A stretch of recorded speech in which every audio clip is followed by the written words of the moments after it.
Looks like we have a quorum. So maybe we have the roll call, please. Vice Mayor Baxter. Here. Commissioner Flores. Mayor Marino. Here. Commissioner Powell. Here. Commissioner Sachs. Commissioner Wise. Here. And Commissioner Woodward. Here. Thank you. If you can, would you please stand for the invocation and the pledge? Please bow your heads with me. Let us pray silently together, each one of us according to our beliefs. Let us offer thanks for the blessing of fellowship around us. Let us be a source of hope for those in need. Let the feelings of love, kindness, and a well-directed yet gentle spirit always be reflected in our actions. And as my mom always says, let us leave the world a better place than we found it. Amen. Amen. I pledge allegiance to the flag of the United States of America and to the republic for which it stands, one nation, under God, indivisible, with liberty and justice for all.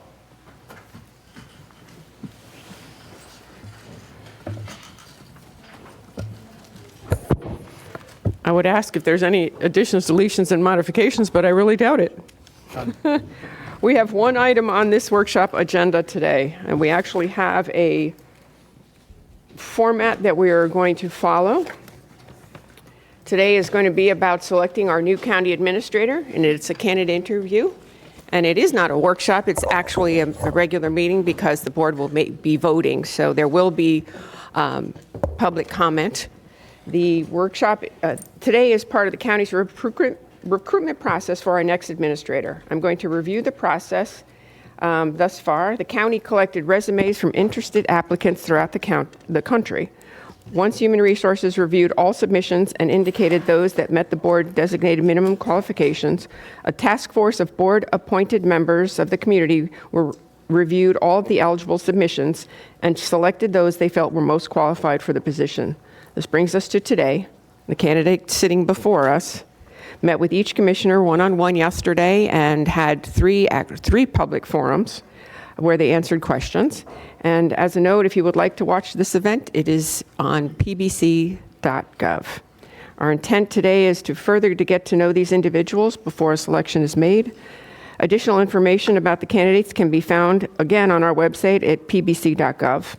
All four candidates will be answering questions from each of the commissioners, with all four answering the same question, similar to your format last night. Based on board directions, commissioners will be asking questions for 2.5 hours this morning, giving the candidates an hour lunch break, and then returning for another 2.5 hours worth of questions. So that will take us to 3:30. At 3:30, we'll take a 15-minute break. We'll come back if there is public comment, and it's not question and answer, it's just public comment. That will start at 3:45. Once the public comment is done, the board will discuss and render its decision.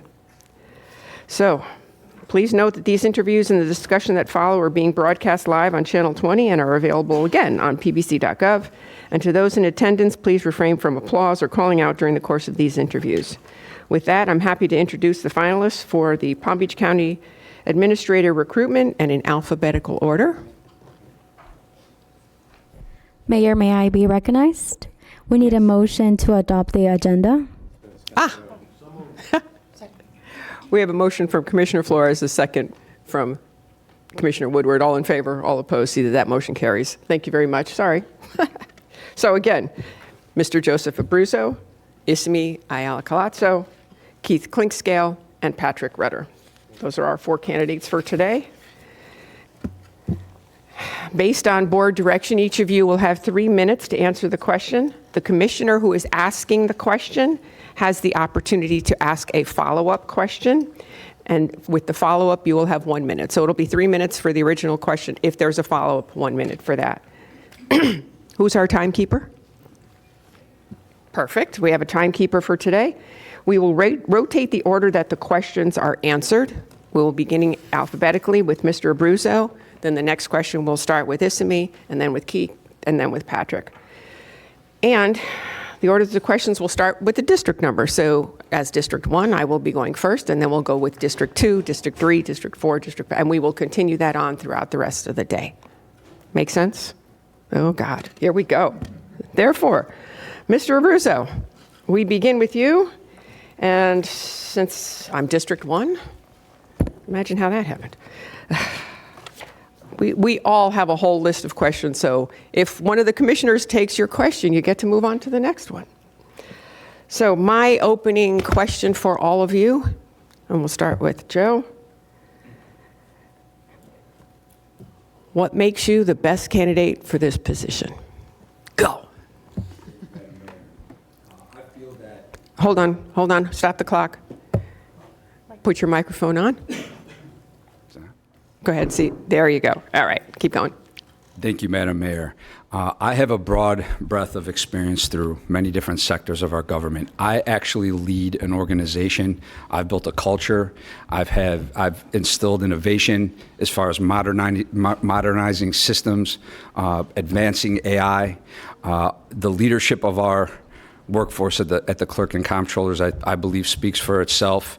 But I have been operating as your CFO, your treasurer, your auditor, the clerk to the board, the clerk to the circuit court, and operating our federal passports offices here. So I'm not just a former legislator. I'm very proud of the legislative duties, but I've been an integral government partner for nearly 20 years here in Palm Beach County. I feel that as a manager, I'm a strong leader that can help execute your visions and put them and implement them into our community. I think that's the most important part of being the county administrator, taking the will of this board and making sure that those actions are carried out. I feel that I've been tested, tried. I know what it feels like to make decision with my name on the door, like all of you, and I'm the only candidate right now up here that has been in that actual position of leading our second largest constitutional office right after the Sheriff's Department with over 1,000 different statutory duties. Thank you, Madam Mayor. Thank you. This is me. Good morning, Mayor, Vice Mayor, and Commissioners. I will argue that the county administrator position requires a combination of several skills. First is education, because you need to understand the challenges and have the academic background to be able to handle them correctly. Second, experience, and I have been blessed with, I'm going to say, a professional career that has spanned 25 years, where I have served and operated and performed as an engineer, as an attorney, and then most recently as a doctor in public administration. And this board mentioned several times during previous meetings that there was a need, there was a want to have a new set of eyes in the operation. Well, I am not really new. I've been here 6 years. But because I came in 6 years ago and I came from a different operation, I still carry a little bit of that process of Palm Beach County is a different place. It took me quite a lot of effort to understand how we operate, but that also gave me an opportunity to identify some areas where modifications can be made and improvements can happen.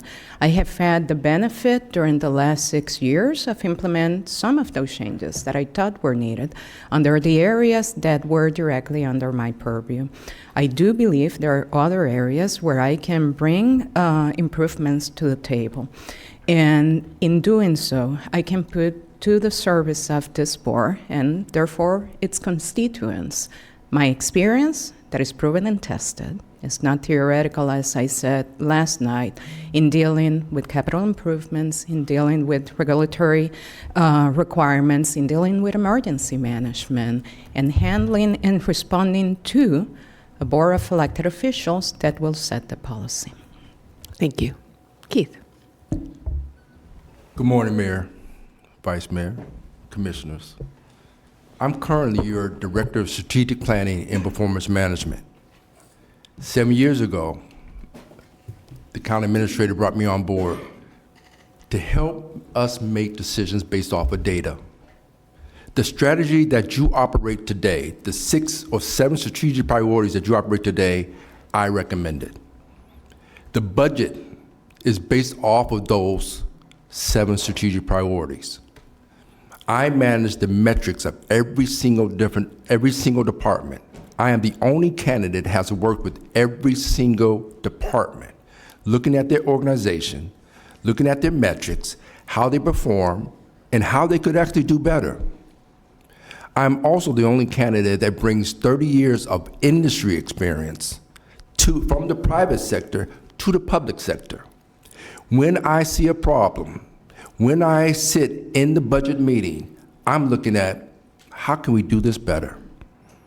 I am an operational excellence guru. I say that humbly. But I see process that need to be re-engineered. I see technology that needs to be enabled. And I see people that need to know that they matter. We have 7,000 employees.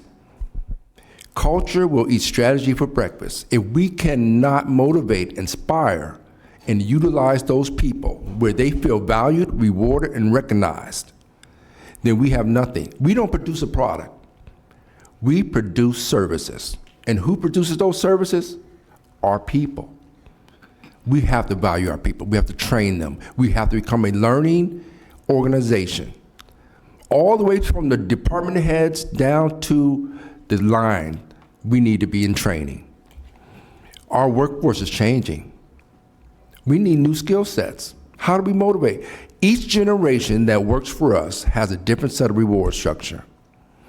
I believe that I have the acumen and engineering background, an executive MBA. I work with Fortune 500 companies.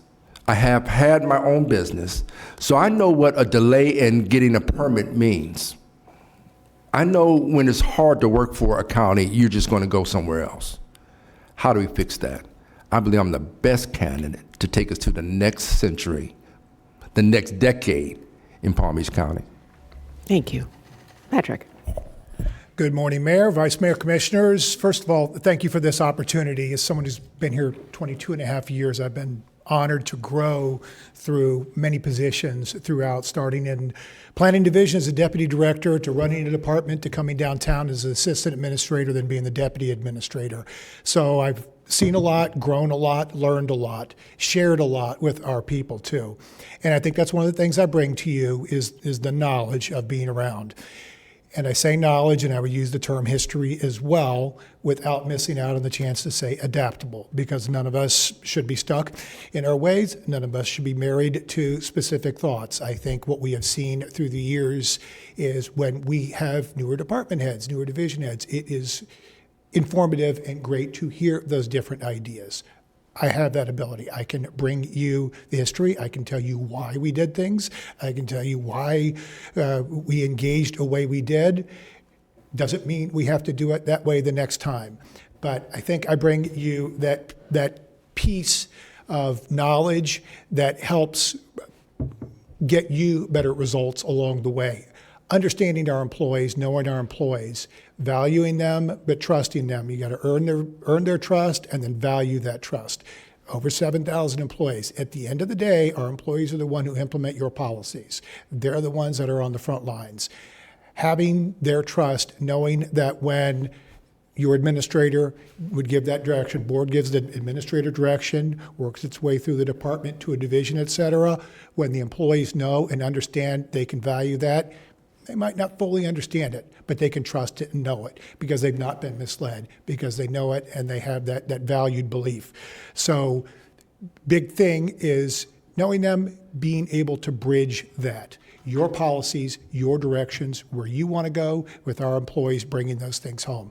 So between my time here, what I know, the way I value so many of our people throughout the county, some who've been here a long time, some who've been here shorter periods of time, all those inputs are great, needed, necessary, and will keep us moving forward. Thank you. Commissioner Weiss, you are up, and Isame, you are first to go. All right. Good morning. Thank you all for being here. My question to start off is, what is one specific bold change you would implement in your first year as county administrator? And what resistance do you expect, and how would you overcome it? Thank you for that question, Commissioner. And if you don't mind, I know you asked me for one. I'm going to tell you the three things that I think need to happen in short order to have significant efficiency improvements in this county and operationally on administration. And it actually has to do with something that I know is close and dear to your heart, which is technology. There are three processes in county administration or throughout the departments that are currently handled for the most part, in a manual sense. Number one, the agenda item process. Okay, we're still moving paper around, and I think it needs to be moved to an electronic process. Number two, procurement, which affects every single county department. And I like to give the example as FDO director that I still post recommendations for award with a thumbtack on a bulletin board, which personally I don't like, so I would like that to be improved. And number three, improvements to how we handle our human resources recruitment process. And granted, there have been some improvements lately, and I am 100% confident that under the leadership of Dr. Kan, we will see even further improvements. But I gave you three, not one, and my apologies for deviating a little bit from the scope of your question. But I gave you those three because those three carry impacts to all county departments.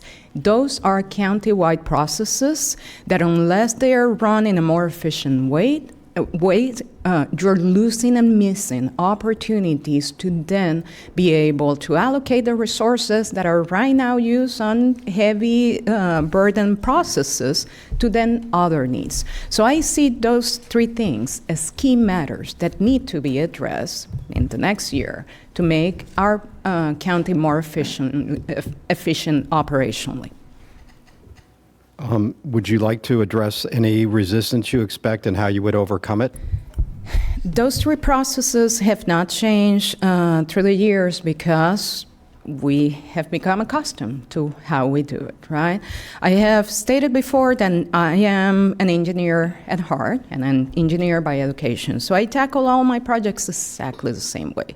I tackle the projects by bringing those that are key stakeholders to the table, by having the open conversations as to what needs to happen to get to the end goal and the post that we're trying to achieve, by involving them so that we can identify the areas that need to be addressed, and then by setting milestones so that we can achieve the end goal. Resistance is not new. Have dealt with it many times throughout my career. Change takes sometimes time, and sometimes it takes determination to make it happen. Thank you. Mr. Clinkscale, do you want me to repeat the question? No, I haven't. Thank you. Okay. Let's look at operational excellence. When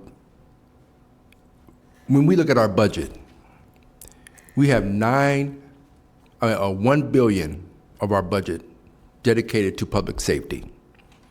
We're most likely not going to change that. We need public safety. We have the president living here. The next big bucket is $250 million for infrastructure. We need infrastructure. It's foundational to economic growth. When you look at the rest of the budget, and you look at what's coming from Tallahassee, and you look at what's coming from the federal, we have to figure a way to do things differently. We have to make some hard decisions. So, I would look at creating synergies between departments. During the BCC meeting, Commissioner Powell said, you know what, during the budget meeting, we can't get more water out of that rock. But I'm asking us to look at the rock differently. What if we made the rock a stone? What if we smooth the edges on how we do things? So when I say synergies, co-locating or even merging community service and youth services, like missions, looking at the family holistically, centralizing case management, co-locating, maybe merging, resilience and environmental resource management. These are not going to be popular. Co-locating, maybe merging, PZB and collections, collection sits in OFMB, PZMB is in Vista. Collections, all they do is collect what code enforcement puts out. They should be talking. They should be rubbing elbows. Co-locating or maybe merging, purchasing, OEBO, and contracts. They're all looking at the same mission on how we actually procure and give just due to small businesses as well. These are not popular, I'm sure, but from an operational excellence standpoint, we're going to be challenged. What if we lose property taxes? We are going to be challenged to do things differently. We're going to have to make some difficult decisions. Resistance, yes, but we can minimize that. We can minimize that by making divisions within departments and still providing centralized, really good laser service to our residents. Thank you. Thank you. Mr. Rudder? Good morning. I'm going to look outside the county operations as an example. I'm going to talk a little bit about interaction with cities. And I think a bold move and a needed move is our interaction with our 39 municipalities. But for Commissioner Sachs, all of you have cities within your districts. And our relationships vary in ways, and they've varied throughout the years. We have two initiatives, which I'm kind of leading on right now, that are engaging with all of our cities, which will need to be brought to conclusion in short order. I think we have begun to establish a new level of trust, a new level of understanding. Does not mean we will ever be in agreement 100% of the time, and I don't think that should be the case. But if there's a basis of trust, there's a basis of understanding, there's a basis of belief that we're there, I think that moves us forward on other issues. When we go back to what the board took on just a few years ago on the housing bond, and as an external agency was preparing the housing, the housing plan for all, as they were working it, we continue to say, Palm Beach County, we're not the only ones who can do it. We need our cities to engage. We need them to be there, which is to say that relationship is also a two-way street. We need the engagement that goes back and forth. We need to take that big step forward ourselves and put ourselves out there, and we need the cities to respond in turn. I think that can be done more broadly and more effectively once we show ourselves and put ourselves out there and say, we are here to work because we know it needs to be done. I look at, it's interesting, when you look at the makeup of the county, it's about 43% of our population is unincorporated, so 57 is in cities. 80% of our landmass is unincorporated. There are a number of issues we have that are county-wide. There are a number of issues that this board sees that are specific to us in our unincorporated facet. So those relationships weave in and out. But I think pushing further our basis of trust and our understanding and our knowledge will help us with the next issue and the next issue and the next issue. Your question about resistance, I can't anticipate a lot of resistance, but I will take you back to, it's a bit of a different example, our emergency response. All of our employees are essential. When we started that 6-7 years ago, there was a lot of resistance from employees because they're all, during an emergency, called up to work. How you communicate, how you talk to our employees, how you share that information, why you're needed, why we're all there to work, any given issue that there may be. It's putting in the time, explaining it, giving everyone the opportunity to share their thoughts, and then moving forward with the mission. Thank you. Mr. Abruzzo, do you need me to repeat the question? I know, Commissioner. I'm going to answer your specific question about one issue, but I just wanted to address a couple points that were brought up. I couldn't agree with Isami more on board services. As you know, I'm in charge of board services. We've been ready on our side of the house to go paperless since I took office. So that is something we can enact as administrator immediately. Also with HR, I will save that for later. I'm sure there'll be some questions. I have some vision on HR and some experience from HR of how we handle it at the clerk's office. Dr. Keith's theme to me seems culture, and I could not agree more about the culture. And Patrick, interacting with the cities, Your point on that couldn't be more important. I've been meeting with city managers throughout this process, and I understand how they feel on disconnect, so I concur with you as well. But Commissioner, to answer your question, one particular item that I would like to look at, one of the things that I've been hearing, especially from small business owners and our development community, is that the biggest frustration with the process is not code. It is navigating conflict across departments. The developers may get one answer from ERM, and then another from planning and zoning, and then another from PRIM. Many owners don't understand that Palm Beach County is actually a collection of silos.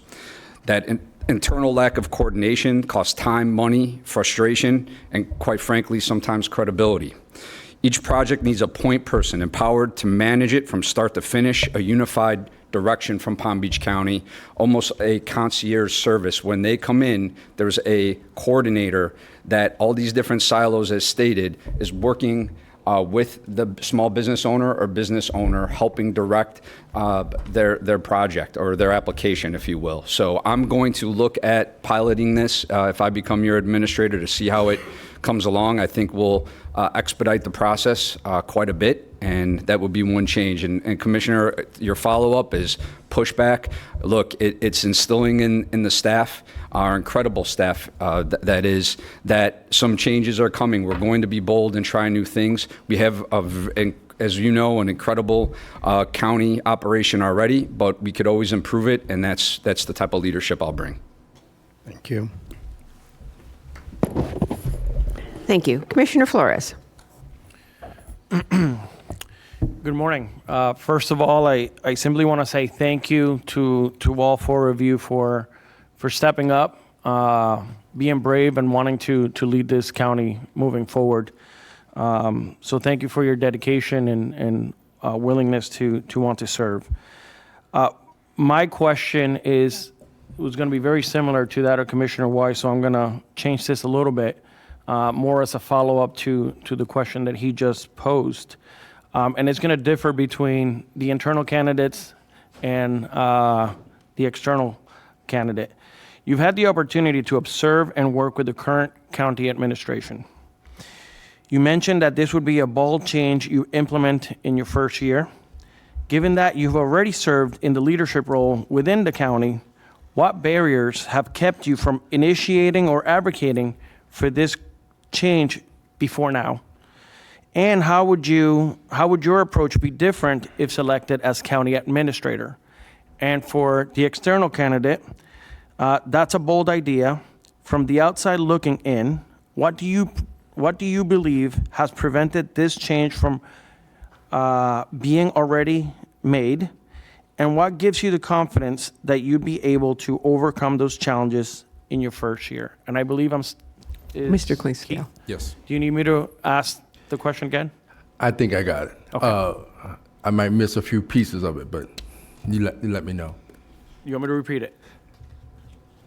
Repeat it, please. Okay. So you mentioned that you'd be implementing the bold idea in the first year that Commissioner Weiss just asked. Given that you've already served in leadership role in the county, what barriers have kept you from initiating or advocating for this change before now? And how would your approach be different if selected as county administrator? Okay, great.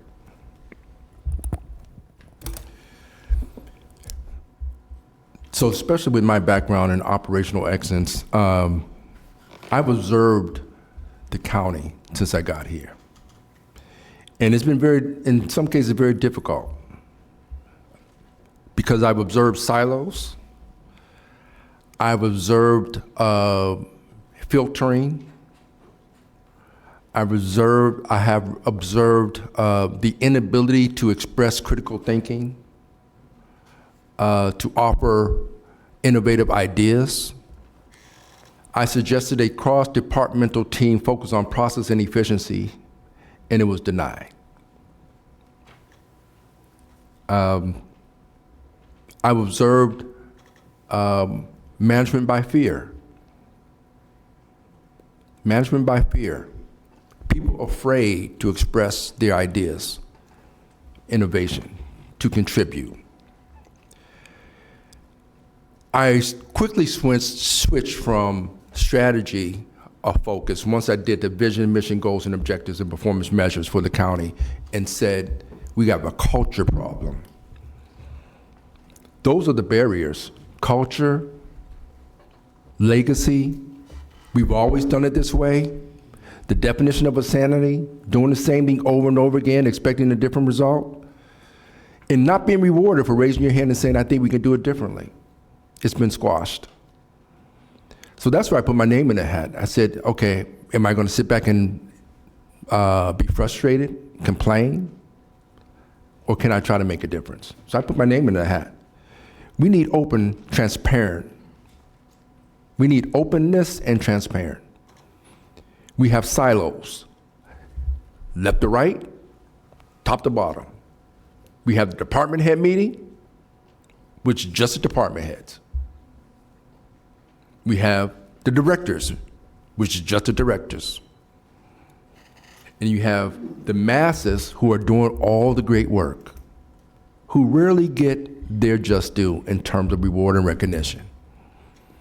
So yes, I've observed it.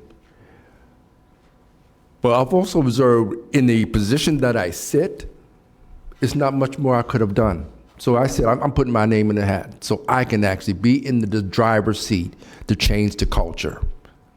To change the culture. That's what I tend to do as your county administrator. Everyone will feel valued.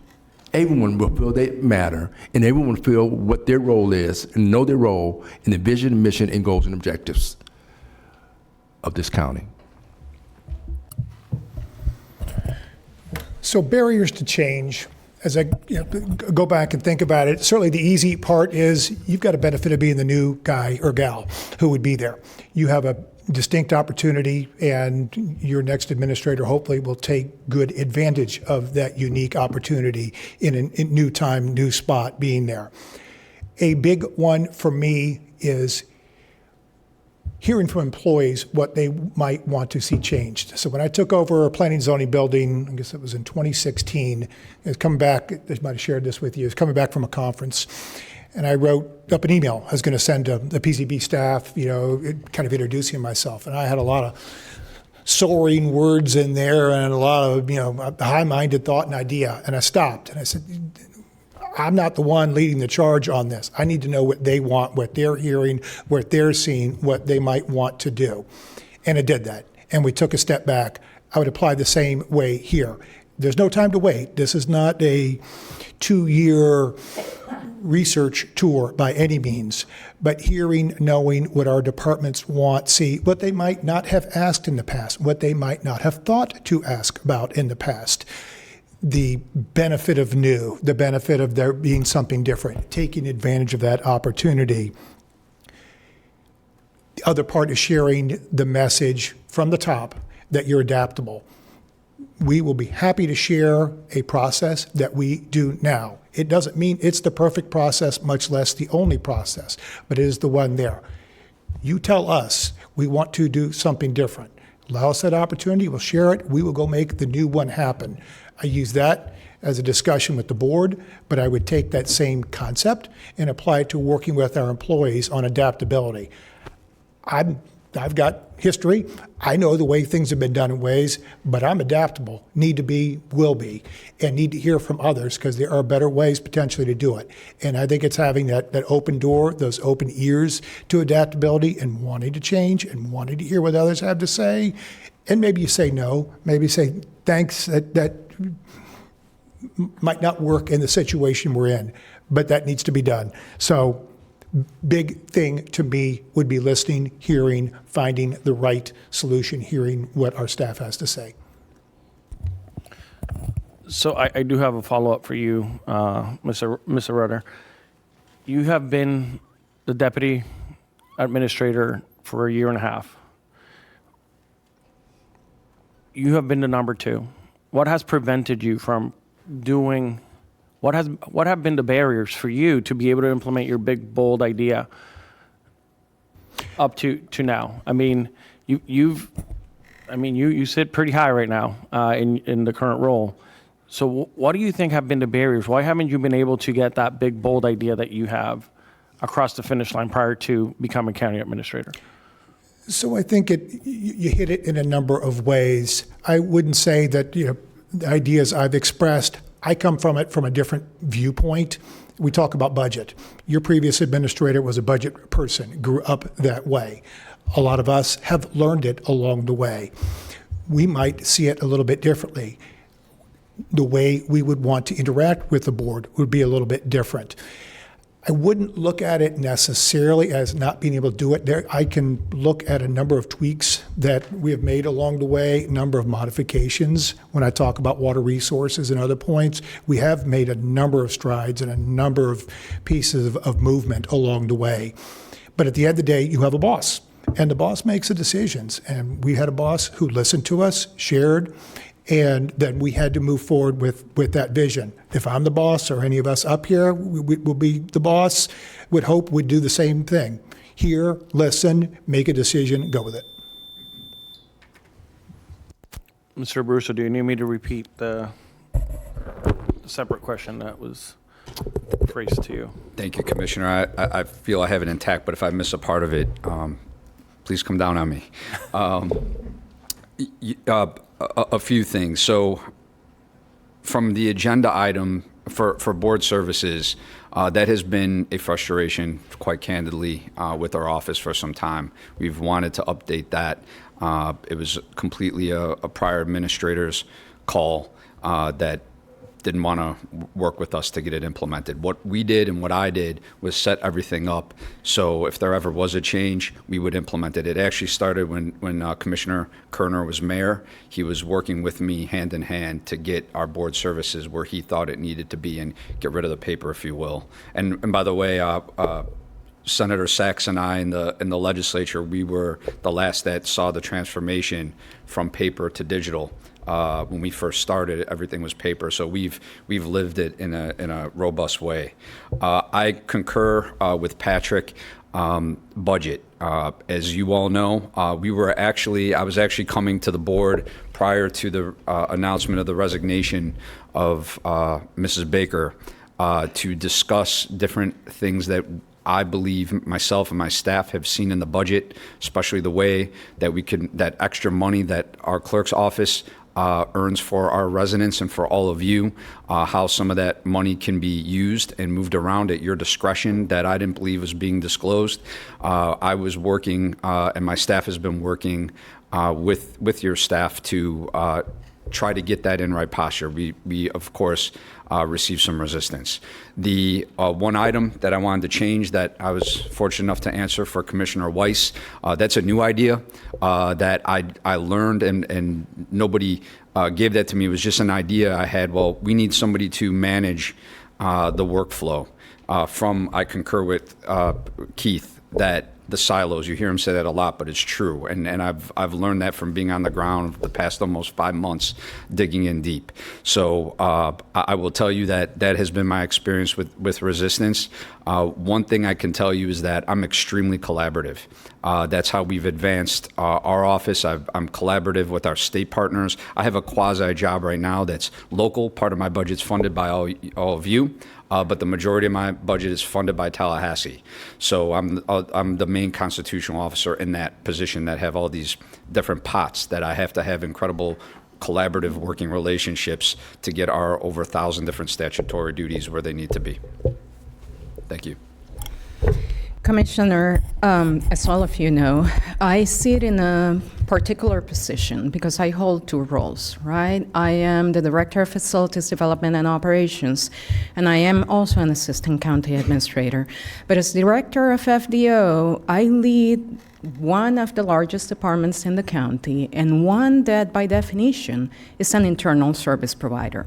So when you ask what has kept you from advocating, I had to smile, because I've been loud, I have been advocating like you have no idea, and sharing with my colleagues, and I'm pretty sure they will confirm that, how I feel about the tools we have and where we should be heading.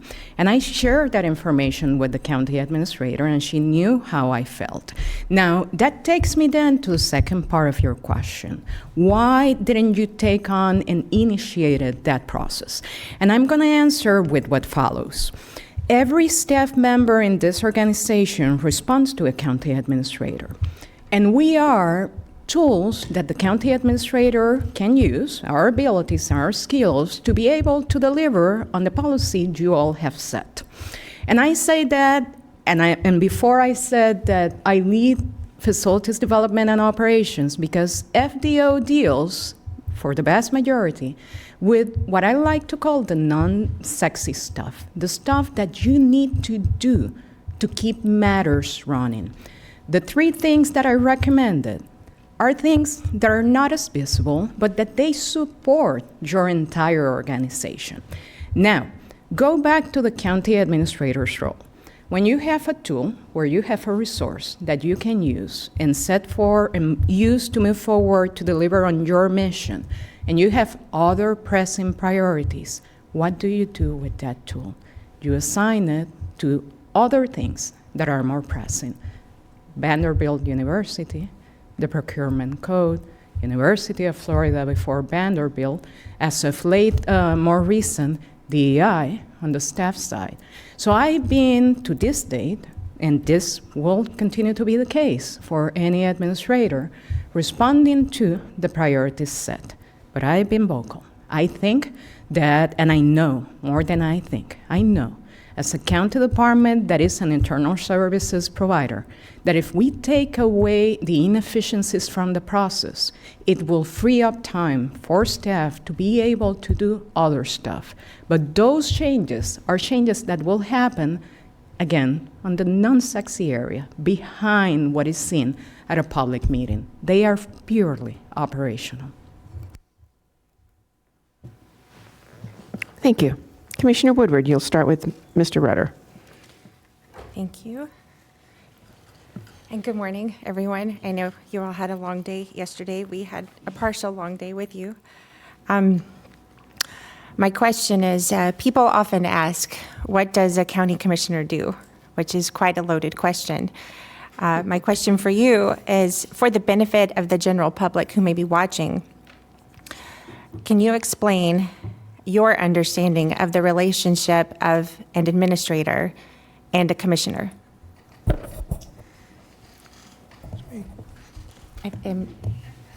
I'm sorry, Mr. Rudder, you're first. Yep, just making sure. What does the county administrator do? I think what I've learned I'm sorry, in my to be time- clear, it's the relationship between the administrator and commissioners. and the commissioners. Thank you. So that relationship, and it probably is born of, in part, what the administrator does on a day-to-day and then working with the commissioners. So you are the policymaker. The administrator is one of 3 employees you directly hire. And what we know that has been historic and will not change is you want to know daily, hourly, weekly, be informed, be kept up to speed, know what's important. I think a lot of the relationship starts with helping parse and understand what would be important to you, what we need to know, what's priority, and how you want to consume that information and take it on. The relationship needs to be one of trust. We're going to deliver you bad news. Might be telling you things you're not going to want to hear.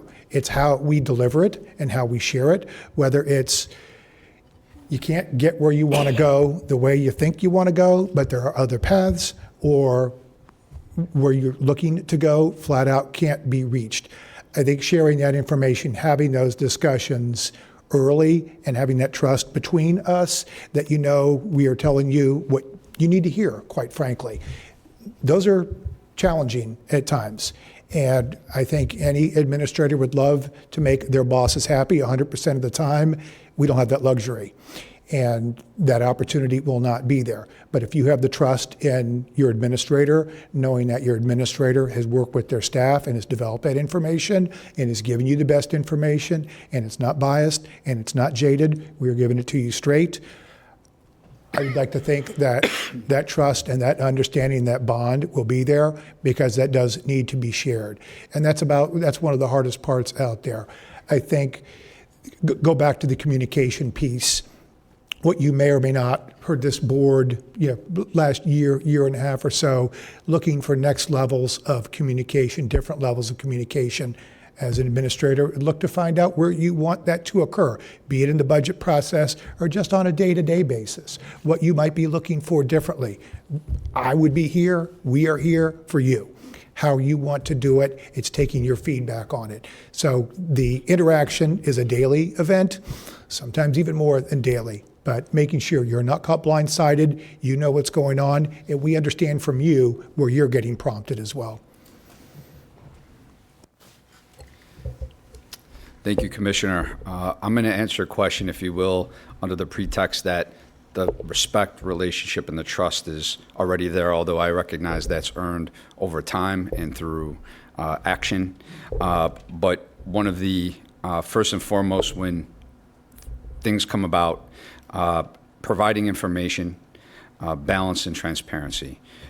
As county administrator, I would make sure that you always had the data, the facts, everything we have with whatever issue was occurring. But of course, those questions in a broader sense start with what you need in your district and such. But I'm speaking from in terms of we have agenda items, how do we go about it? And that, of course, first and foremost, as I said, is providing that balance and that transparency. Accessibility. Our relationship for everyone is my accessibility. Just to be frank, had discussions with my family knowing that I could be working 80 plus hours a week on call 24/7 to the wee hours of the night. I think our relationship is definitely going to be based upon when that I'm available for you, as I mentioned, 24/7, 365. I think that is paramount in this position for the monumental undertaking that it is. Execution. Our relationship is, and our trust is going to be measured, I believe, especially in your reviews. And I'm glad that you have reviews on us or whoever may come out of it. Very important. And the execution of what you needed in your district, how we work the budget process together, agenda items, I believe that's how we should be measured on, or partially measured on, the execution. So I think to sum up your question, what do I believe the exact question is, what do I understand the role is between us? You're my boss. I work for all of you. But to get us where we need to go, again, it's going to be data, execution, transparency, and accessibility. Good morning again. I will say it's a relationship, and needs to be, a relationship based on respect. But it's not only human being respect, it's professional respect. It's respect that understands the commissioner's role and the board's role, and understands the administrator's role and staff's role. What do I mean by that? The administrator is not here to set policy. The administrator did not run on a ballot. The administrator does not represent directly the constituents you do. You're sitting at an elected seat precisely because you did that. And we owe you respect as an administrator and administrative staff for what you represent and bring to the table. I hope that the administrator will be able to have your respect. A staff person that is most proficient in helping you walk to the point where you want to be, meaning to say policy. That administrator should be a person that as a board, you should be able to come to him or her and say, I want to make it to that end. How do I make it happen? Find a way to do it. That is the role of an administrator, and in doing so, I will argue that part of that responsibility is making sure that we provide you with a full picture. And I'm going to use the example of what we just recently did with selection processes.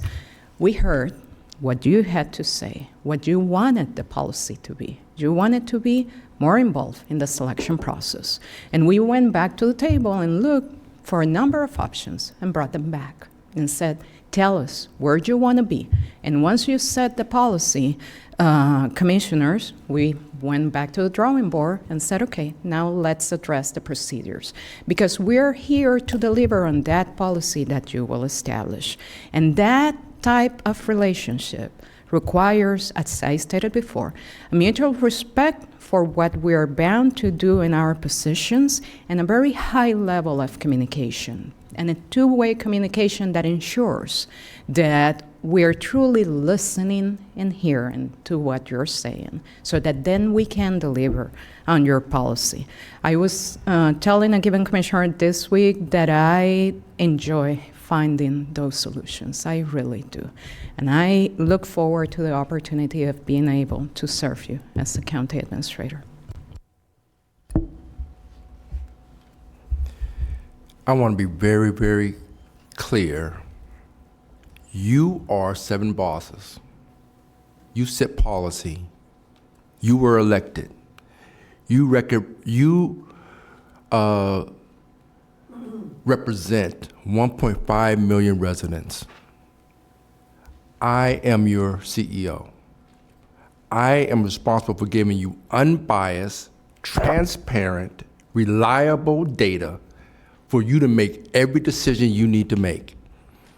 Not holding back anything, giving you the full picture, whether it's benchmarking other counties, whether it's data analytics, whether it's metrics, whether it's options,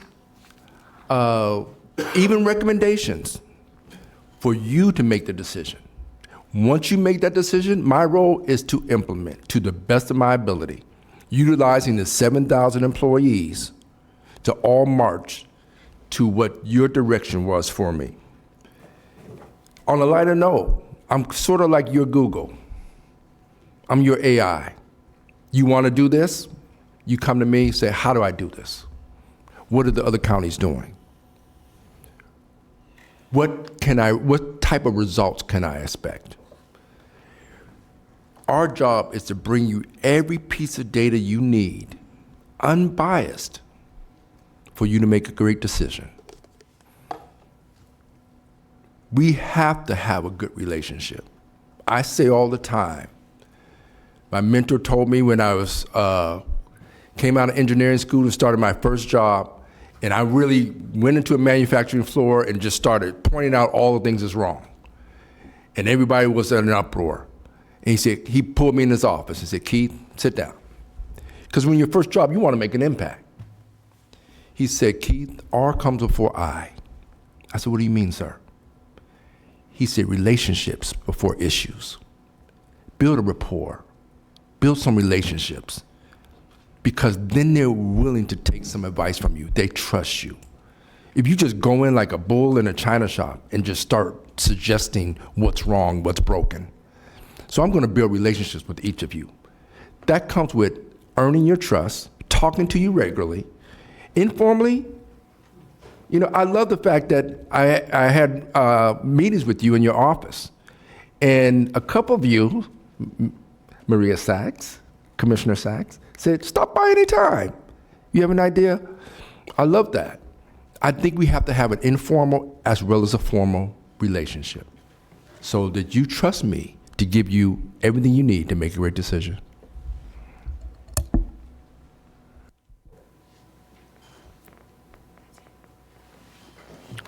Commissioner Sachs, you're going to start with Mr. Abruzzo. Thank you, Madam Mayor. I want to thank each and every one of you for having the commitment, first to serve the county as administrator, and second to go through this process. This is sort of a test of fire, and I have to say you've all done very, very well. And I'd like to thank the public, those who are here today in person, as well as those who are watching on Channel 20, because it shows that we have a public that is looking forward to this process and wants us to have the very best county administrator to lead our 1.5 million people. So with that, let me ask Senator Abruzzo or Clerk Abruzzo, let me start with you.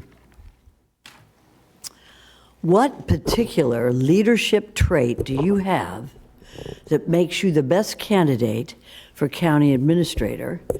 And where and when have you used this trait and to what result? Thank you, Commissioner Senator Sachs. It starts with honesty, which leads into bringing people together. You have to have the trust, and I'm speaking from a constitutional administrator perspective. You have to have the trust of those who work for you to get anything accomplished. That's the foundation. And what we did in the clerk's office, we worked very hard on our culture. I brought in from my military background, but not in a military type way. Honor, respect, devotion to duty. That's our motto at the clerk's office. You can come into any one of our offices, from the courthouse to our governmental center, and you see that in every single office. And it ultimately turned into the clerk family. And I recognized that when you bring people together and create that culture, the productivity for our residents, for our constituents, goes way up. So I would say my strongest trait, to answer your question as a leader, is coalescing, bringing people together, and providing that leadership. You almost have to be a leader of leaders, because your top staff, your assistant administrators in our world, the chiefs, they are also extraordinary leaders. It's why I believe you see many of them here today. So you have to be a leader of leaders, and that all starts with trust and bringing people together. Good morning. I have shared with some of you during the one-on-one meetings that I have an open door leadership style. And I say that and I mean that. And I will share with you something that is probably not widely known. FDO has about 400 employees. I meet with every new employee that comes on board, every single one of them. And I do that because I want to make sure that they hear from the director of the department. My door is open, but my door is open not only to say hi and stop by and know who ISME is, but my door is open so that you can come into this office and bring the ideas, the questions, the challenges, so that you can be creative in this place. I want you to feel empowered to bring change to what we do. And I want you to feel empowered as an employee to be able to question our processes and to make them better. I tell all new employees, and I tell those that work alongside me in FDO and in other operations, that the only requirement I have is that we be respectful. And I tell them as well that I have very thick skin. And what do I mean with that? I think that greatness can only be produced or achieved by having honest conversations that sometimes are difficult, but that makes us look deep into what we are doing and make us rethink how we are implementing. Those conversations lead to stronger teams that coalesce better and that can deliver on their mission. I'm going to leave you with this thought. On my wall at FDO, at my FDO office, I have a picture that reads, "Leaders Made Here." And I believe it to be part of my mission as a professional, not only to deliver on the job I'm supposed to do every day, but to make sure that I open the path for those that are working alongside me or that may come after me.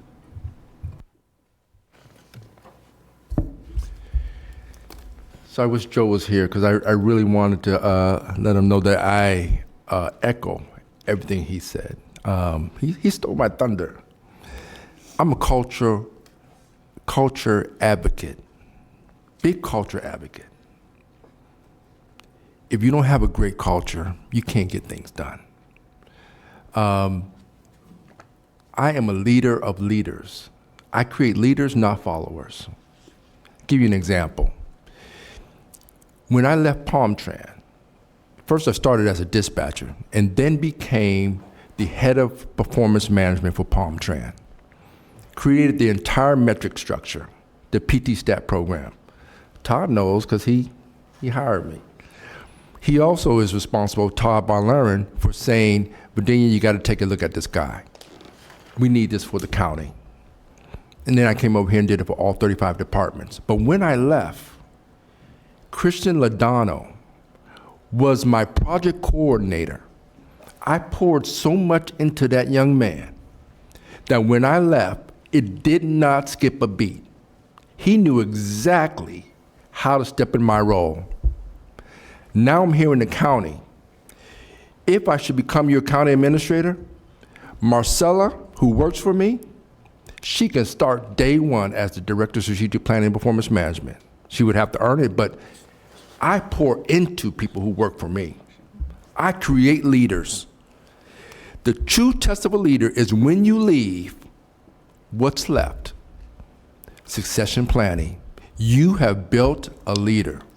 You have built not followers, but more leaders. That's been my premise. One of the, I believe it was Commissioner Woodward, you asked me, what would your employees say about you? I said, amazing. She would say, I'm amazing. I truly believe that. I say that humbly. Because I value, I show that they matter. I have empathy. I pour into them. I tell them the good, the bad, and the ugly. This is how you need to improve. This is what you need to do. Change, and then I let them mimic me. I take them with me everywhere I go. A good leader is not insecure about having smart people work for them. They're not insecure about allowing people to have critical thinking or give ideas or even be smarter than them. I think I am a great leader, and I think my record shows for it.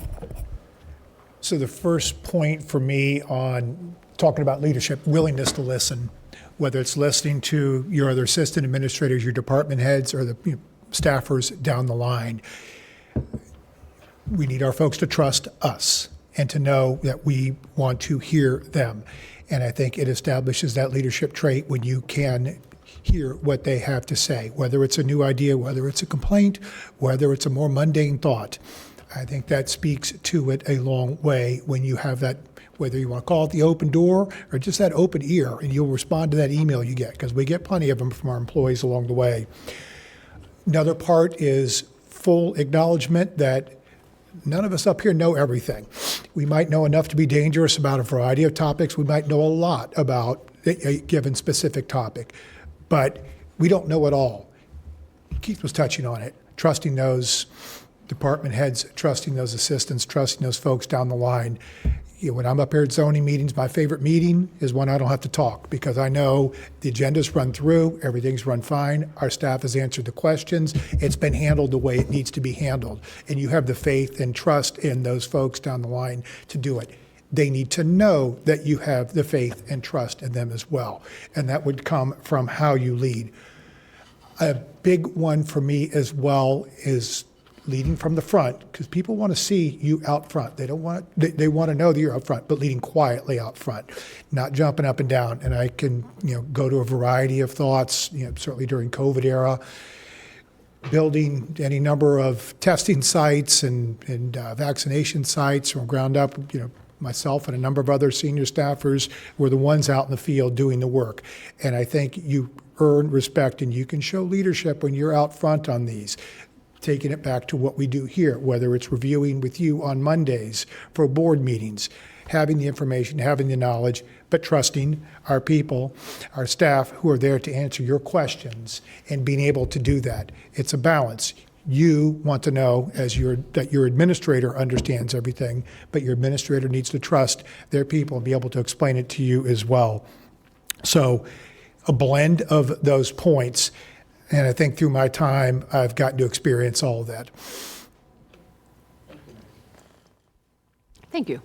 Vice Mayor Baxter. Good morning. Start with this. Well, thank you for going through this process. I don't think anyone has ever seen anything quite like it.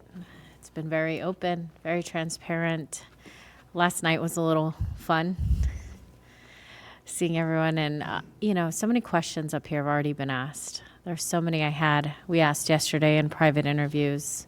We'll ask again, and I'll say that Commissioner Powell and I are at a little bit of a disadvantage because we get to go last, right? So everyone asked all the really good questions, I have to say, from culture to budget, technology, changes we'd want to see. We touched on briefly micromanaging. We've touched on a lot of different topics. And I think the 5 commissioners that have already gone did an amazing job with those questions and covered quite a bit. One of the questions I wanted to elaborate on was the role of an administrator. And how do you perceive that role? And I'm going to give you some context to my question. We've seen protests, we've seen elected officials getting murdered, injured, so on and so forth. We've seen anti-Semitism taking place. We have seen so many horrible things going on.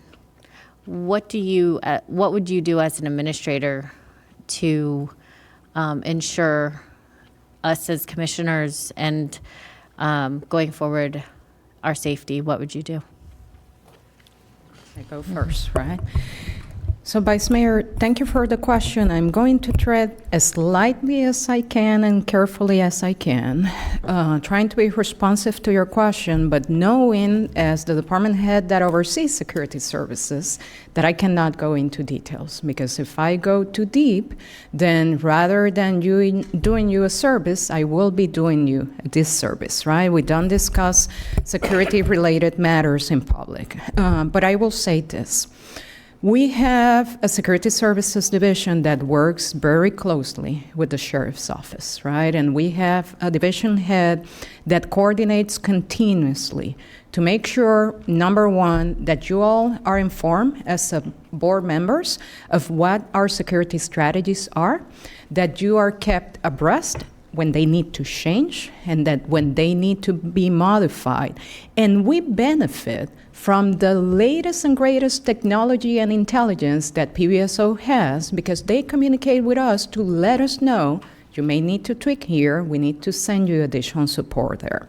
I will also say that as part of our capital improvement projects, this renovation of this building included, we are taking the additional steps to make sure that our facilities are secure as they should be.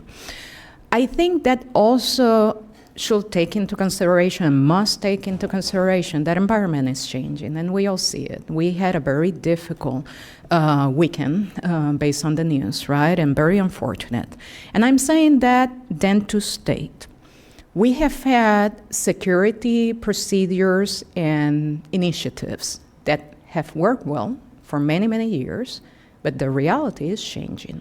And to that, I will add, we need to remain nimble to make sure that we are addressing and keeping everyone, commissioners included, and obviously you are the face of the policies that the county implement, while adapting to the newest reality. And again, I told you I was going to tread carefully. I cannot disclose security strategies. So I'm going to be a little conventional and unconventional. PIB. First one, unconventional, is I'm a man of faith. So the P is prayer. I'm always praying for this entity, and I will continue to pray a hedge of protection around administration as well as the commissioners. So I hope I don't offend anyone, but prayer is part of my life.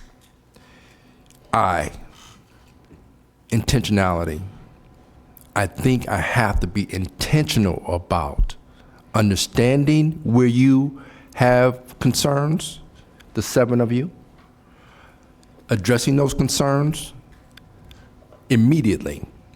I don't feel safe here. I don't feel safe here. I don't feel safe when we come downstairs. I don't feel safe when I come in the door. I don't feel safe coming from my car. I need to hear that from you. I'm always big about, in problem solving, hearing the problem from the source. I can suggest something, but if that's not going to solve your problem, if that doesn't make you feel safe, I'm not solving the problem. So I need to understand from each of you, and it may differ from a Commissioner Powell, from a Vice Mayor Baxter, in terms of what safe means, what it feels like. So I need to be intentional about providing safety, personalized for each of you. The B, I really need to, and we don't do enough of this, is benchmark. Other people have been in these positions before in terms of other counties, Secret Service, security agencies. What are they doing? How are they doing it? How are they securing, how are other counties securing their commissioners? what would really be good is, okay, now what took place in just recently, what measures are they going to put in place? Because they're going to really take a deep dive and figure out how to make sure that doesn't happen again. So we want to look at that and say, okay, if that's what they're going to put in place, maybe we need to benchmark that and put that in place here ahead of time proactively.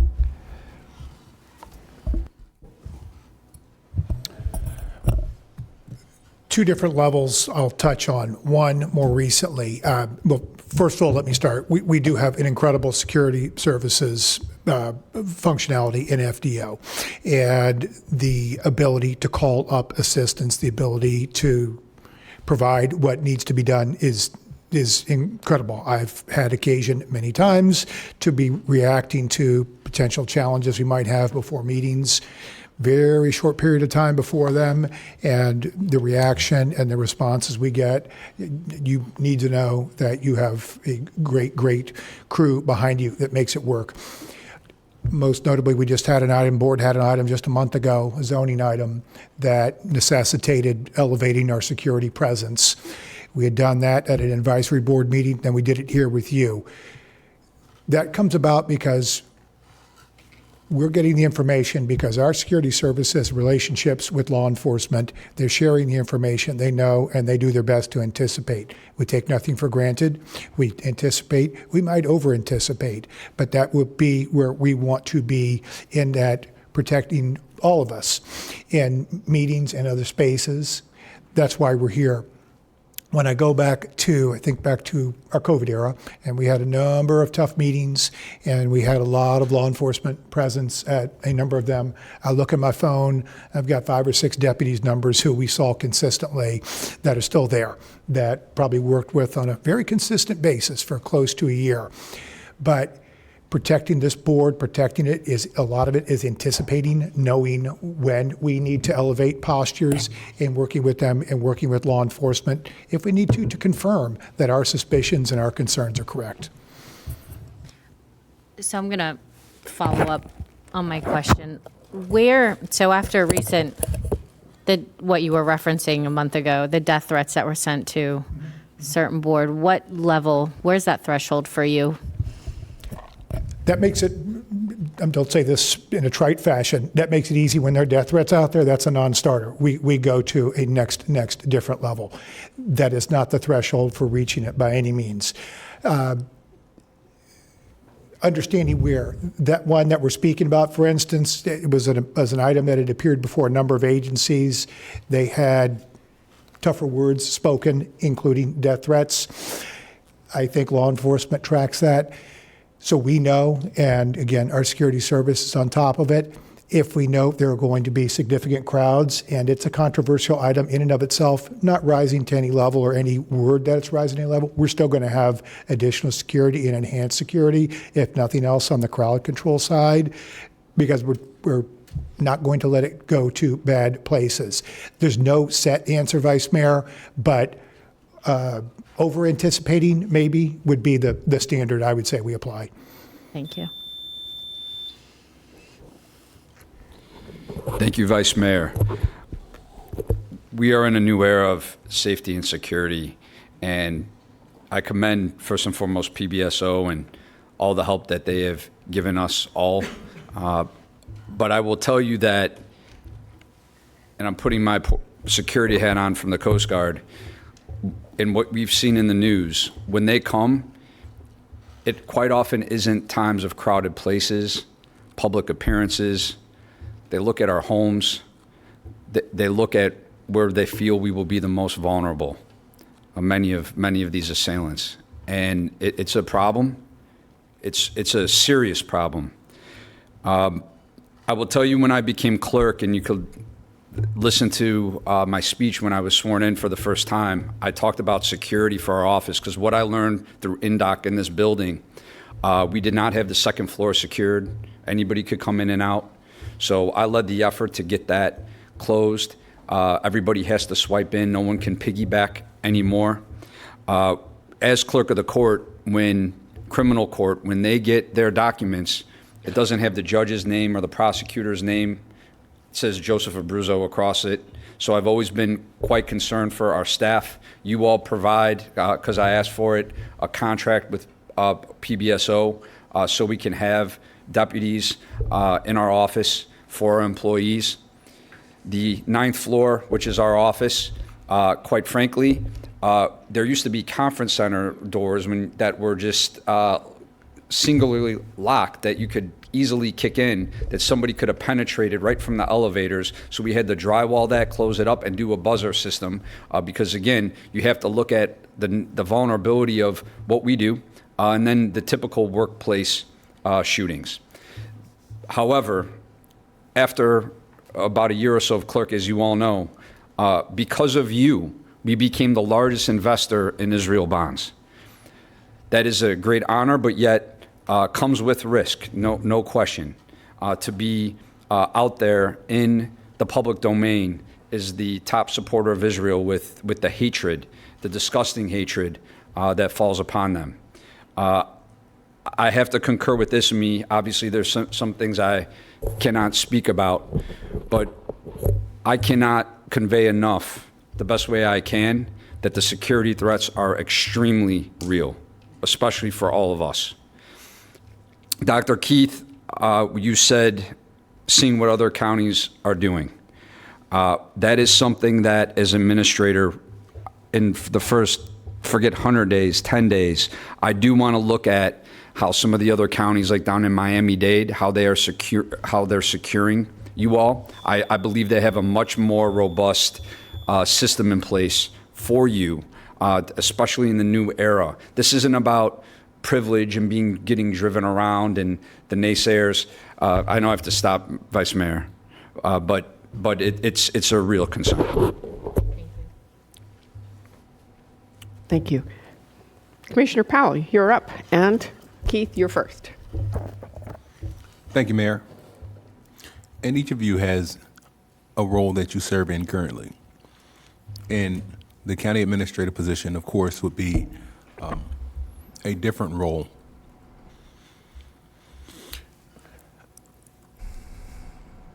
How do you perceive where you're at now and what would be the differences and similarities to being county administrator? In addition, why make the move from your current role to county administrator, whether that be as deputy, compare and contrast, operations, assistant, clerk? How do you perceive the similarities and differences between your current role and moving into the role of county administrator? Thank you for that question.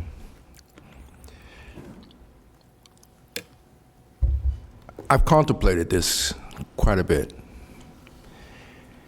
And I want to be perfectly honest, I think I've seen or experienced or watched sort of an erosion of trust. An erosion of trust from the Board of County Commissioners and staff. And I think we need to repair that.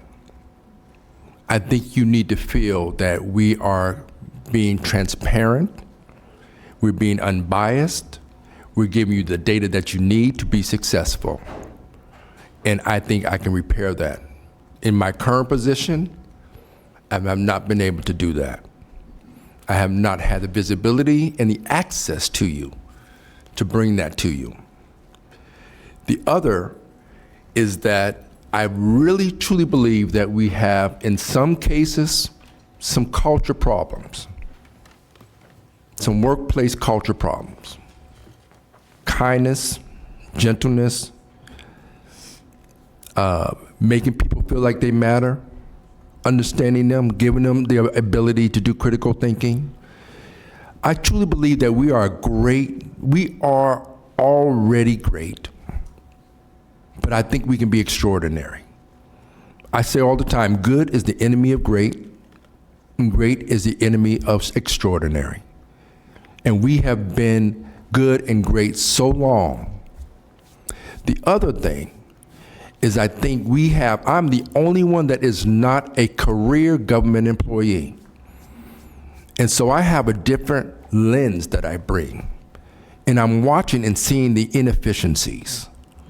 I'm watching and seeing how things can be improved, how we can do things differently. And I haven't had the ability to influence that. In this new role, it's so funny because I speak during Feature Mind and to the employees all the time. I go down deep into different departments. So I know what they're feeling, and I know how they view the county. They love this place. But people leave not because of their job. They love their job, but because they leave because of their supervisors or who they report to. So what do? We train them. We give them skill sets. The problem is some folks have been here, this is all they know. We've taken great individual contributors and made them supervisors and managers and department directors who may not have the skill set in dealing with multifaceted workforce. We have to change that. Our people are our asset. We have to invest in them. And I think in this role, I can do that. Differences and similarities. Certainly, there's an obvious. Administrator reports directly to the board. And you want to hear from the administrator, and the administrator wants to hear from you. Through different roles through the course of time, have had those relationships and have had calls. This is next level. This is on a daily basis, if not more. So you're changing the tone, if you will, right out of the gate. And that's a soft one, an easy one. Administrator, the buck stops with the administrator. There's no more someone else above you. If you make a mistake. When I was in the planning division, I had a planning director as a boss. When I was the planning zoning building director, I had an assistant administrator as above me. There's no more. Your name's on the letterhead, and we're there to implement your policies, your pieces. But your administrator is the one who bears that end responsibility. And as much as through a division of 30 some odd people, a department that had about 300 people, or a county overall with 7,000, that's an immense responsibility. And that is a big difference. And we go back to trying to understand everything, knowing enough about everything, knowing a lot more about some things, but having a breadth of knowledge back to knowing and trusting all your department heads and knowing them. Where, through the course of time, I've worked with probably about half of our departments, directly supervise them through time, but I've got a number of others. I know the people, but I've not had the opportunities or get back behind the curtain and really fully understand. And I think that's part of where that would go. At the end of the day, speaking to both points, your administrator is the one that you're going to call. If there's a challenge, if there's a problem somewhere down the line, there's an excellent chance you're going to want to call the administrator, and they're going to have to figure out how to respond, how to get you the answer you need, put you in touch with the right people.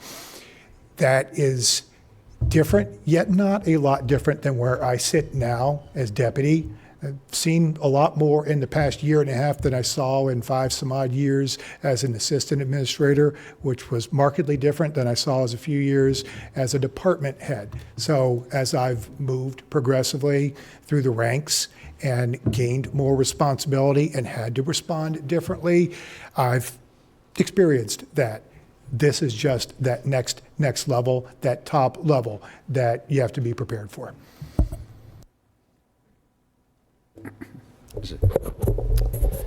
Thank you, Commissioner. As Patrick said, differences and similarities. Well, the glaring difference, as you all know, by applying to be your county administrator, I'm giving up independence as an independent constitutional officer, where I'm the leader of the organization and answer only to the voters.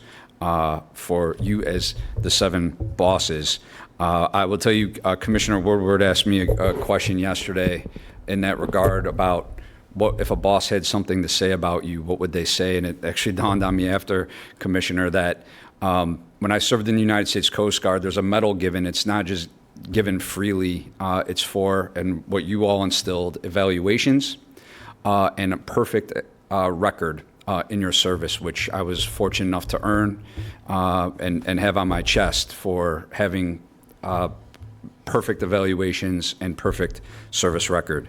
So that would be a clear difference of going back to a role where I have oversight and bosses. The similarities, I believe, are extreme in the sense that as an administrator, constitutional officer, we have almost the exact same amount of departments that you have at the county. We have just under 30 departments. I know you have 35 at the county. But to me, it's all about span of control, meaning yes, and I've read some criticism in the paper. You know, I only have anywhere between 650 to 700 employees. Now you're going to 6,500, 7,000 budgeted. But again, it's about the span of control. You're meeting with your department heads, and you're working through all the different objectives and responsibilities that you have. And I do want to give one example, if I can, Commissioner. Speaker Rubio was presided over my swearing into the House, so I've known him for quite some time. I watched him go from 20 to 30 employees as Speaker to 20 and 30 employees as U.S. Senator. And no, by no means am I comparing myself to Secretary Rubio, but what I want to say is I've watched him go transition never as really an administrator to now being the administrator of over 1 million employees overall under the Secretary of State. And when you look at span of control and you look at the county, it's about the management philosophy, so I see a lot of similarities within that. And I think there was a second part of your question, if you would, Commissioner, unless I answered. I think you answered it, but it was just a compare and contrast. Got it. Thank you. Sorry. It was compare and contrast and then the differences. Thank you. Commissioner, I tell every employee that joins FDO that depending on where they want to go on their career path, they are at the place to be. And I say that because I stated before that FDO is an internal services provider. And that means that we are, I'm going to say this politely, in everyone's business. We interact with every single department in this county. We interact with every single constitutional officer in this county, and we provide them services. Depending on the type of projects we are pursuing at the time, we interact with a significant number of the municipalities. And I'm saying that to answer the part of the question that deals with similarities. Obviously, I wouldn't like to compare FDO as a department with the entire county, because the administrator, without doubts, carries a heftier load. But I do think that the ability to operate a department that has to provide services and that sees every one of those departments as customers and every one of those constitutional officers as customers gives me an advantage of knowing how those relationships need to be built. Clerk Caruso mentioned the security improvements done on the ninth floor. I'm pretty sure he remembers. Those were done by FDO. The contract for security services runs through FDO. And I mentioned this because when I started as Director of Facilities Development and Operations, and rightfully so, the county administrator kept me close, saying, don't go yet and meet with the Chief Judge, and don't go directly unless I can go with you. And we develop a level of trust that I can very confidently say I am able to contact tax collector again and property appraiser, Jax, Clerk Caruso directly, the Chief Judge, to engage in the services they require for their operations. So that is, I'm going to say, the most pressing similarity, the big difference. I have and had one supervisor. The administrator has 7. And that is important because each one of you have different takes on the matter of county business. And you come together as a board to set policy as a group. And that makes a difference. You need an administrator that can work with you one-on-one, and there will be some decisions that are not policy made that county administrator might be able to accommodate as part of the operational needs. And there will be other decisions that county administrator will say, we need to go back to the board. I need policy direction. And then we will make it happen. So I think that's the biggest difference. Thank you. We are done with our first round of questions, and it's only taken us an hour and a half. We will start our second round of questions, and we will start with District 2. Commissioner Weiss. And Mr. Rutter. Thank you. I hadn't.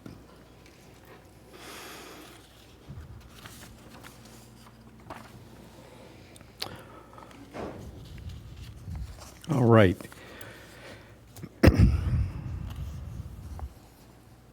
So tell us about a time you failed in a leadership role. What specifically did you get wrong? Who did it affect? And what did you learn that changed how you lead today?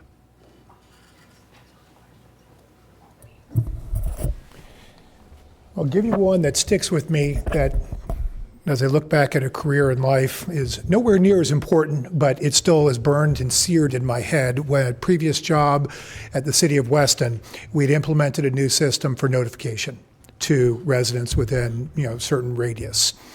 First meeting that came about, I didn't do it, missed them, forgot to do it. And hat in hand, go talk to our city manager and say, I screwed up and did not implement that piece. And burned in my head from that moment. He was gracious, walked me through, go fix it, don't ever mess up again, sort of thing. That one was a function of youth as much as anything, why it's seared in my head. When I look at my time here, I can think of, there's not one that jumps out, but because I spent so much time, especially early in career, in zoning world, finding where we've had incorrect information in reports that get called out by whether advisory board members or elected bodies, and working to bridge the gaps.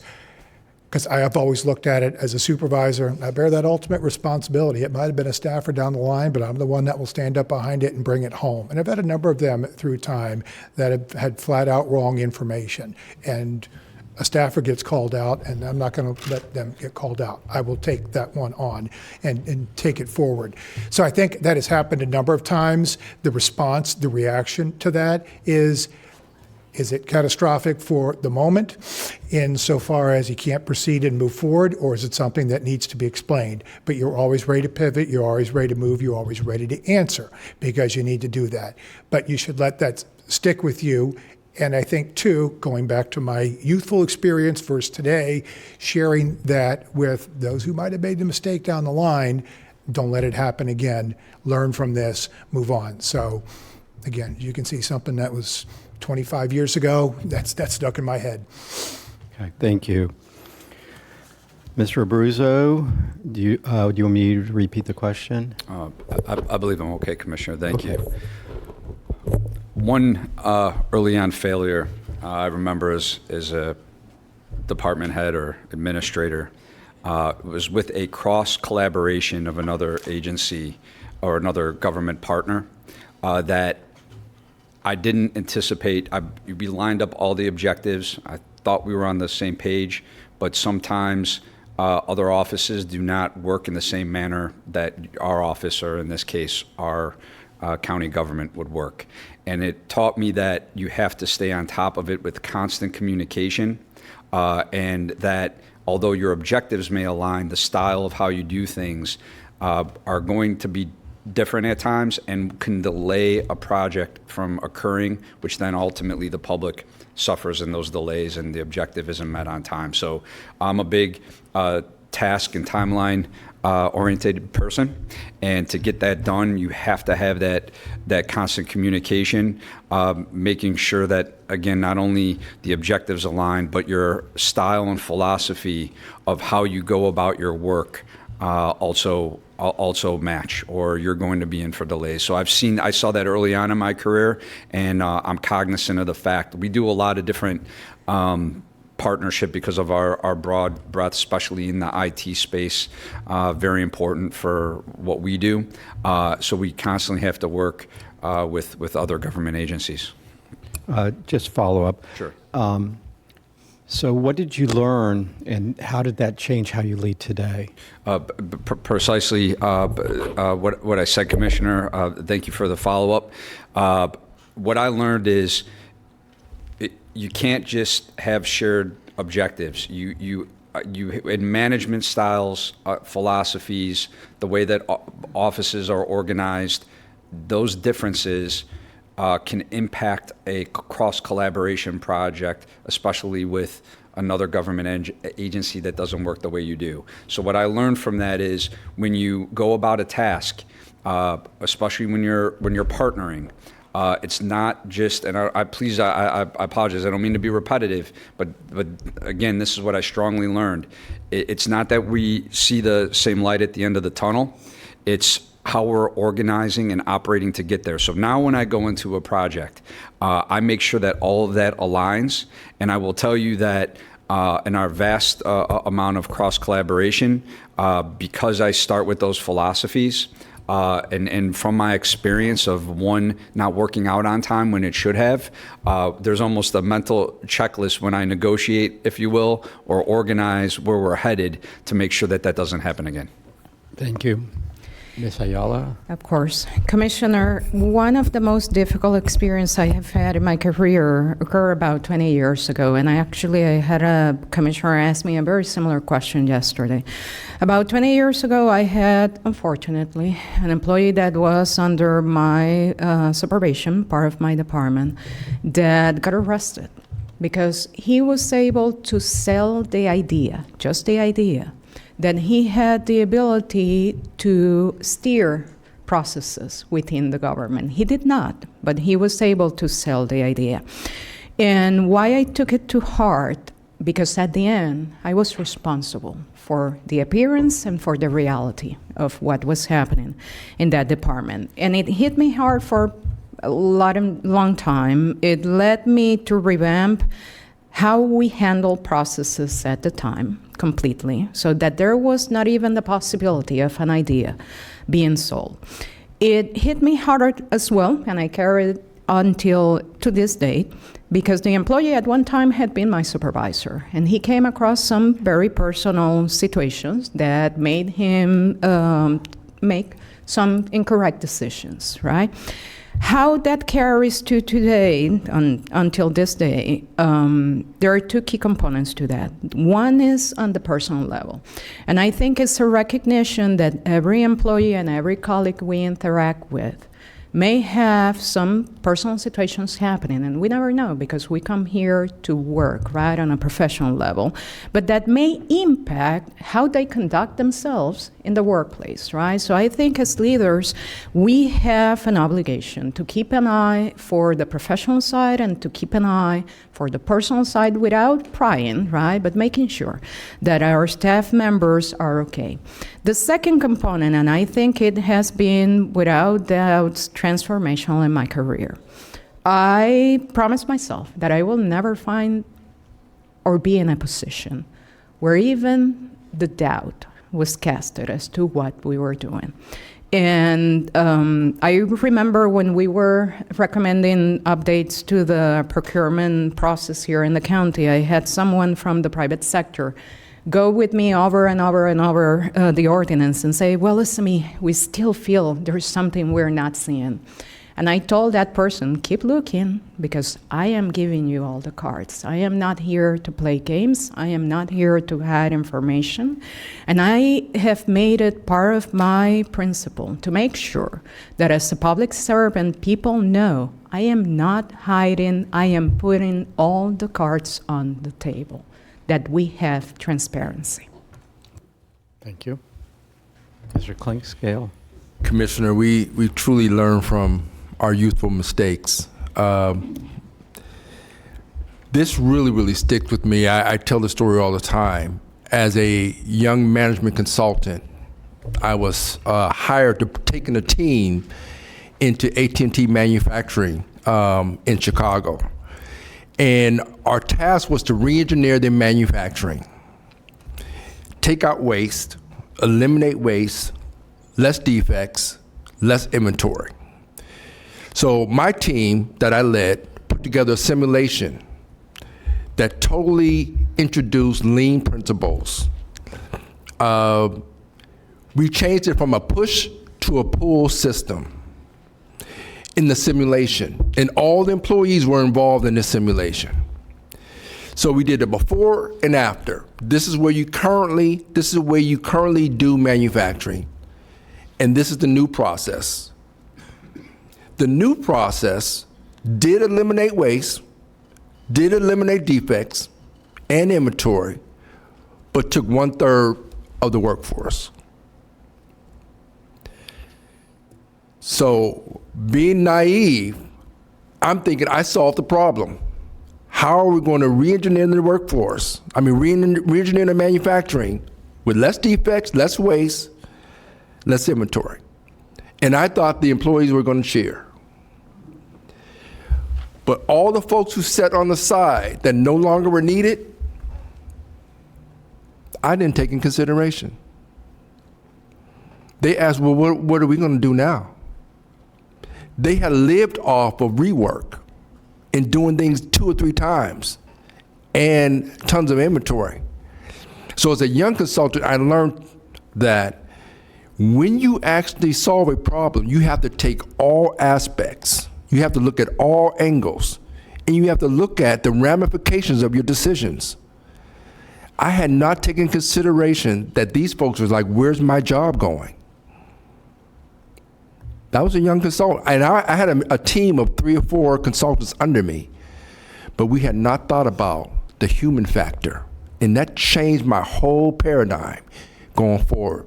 Now, every single decision I make, I say, okay, how is this going to affect a person, or this person, or this person?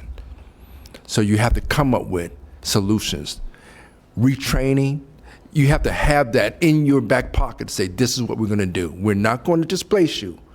We're going to retrain you and put you somewhere else that's more value added. We've taken the non-value added out, but now we're going to put you in value added jobs. As a young consultant team, I hadn't taken that consideration, and that stuck with me forever. Commissioner Flores, you are up next, and Mr. Abruzzo, you'll be first. So I think for some of you, this might be the first time that you've actually sort of walked in our shoes. We get to campaign, and we get to talk to constituents, and some of us get to do it for 2 years we run campaigns for. And we get a lot of feedback from our constituents, from the business community, from different parts of life. And you've had to maybe 3 months, 60 days total from when you submitted your application to today.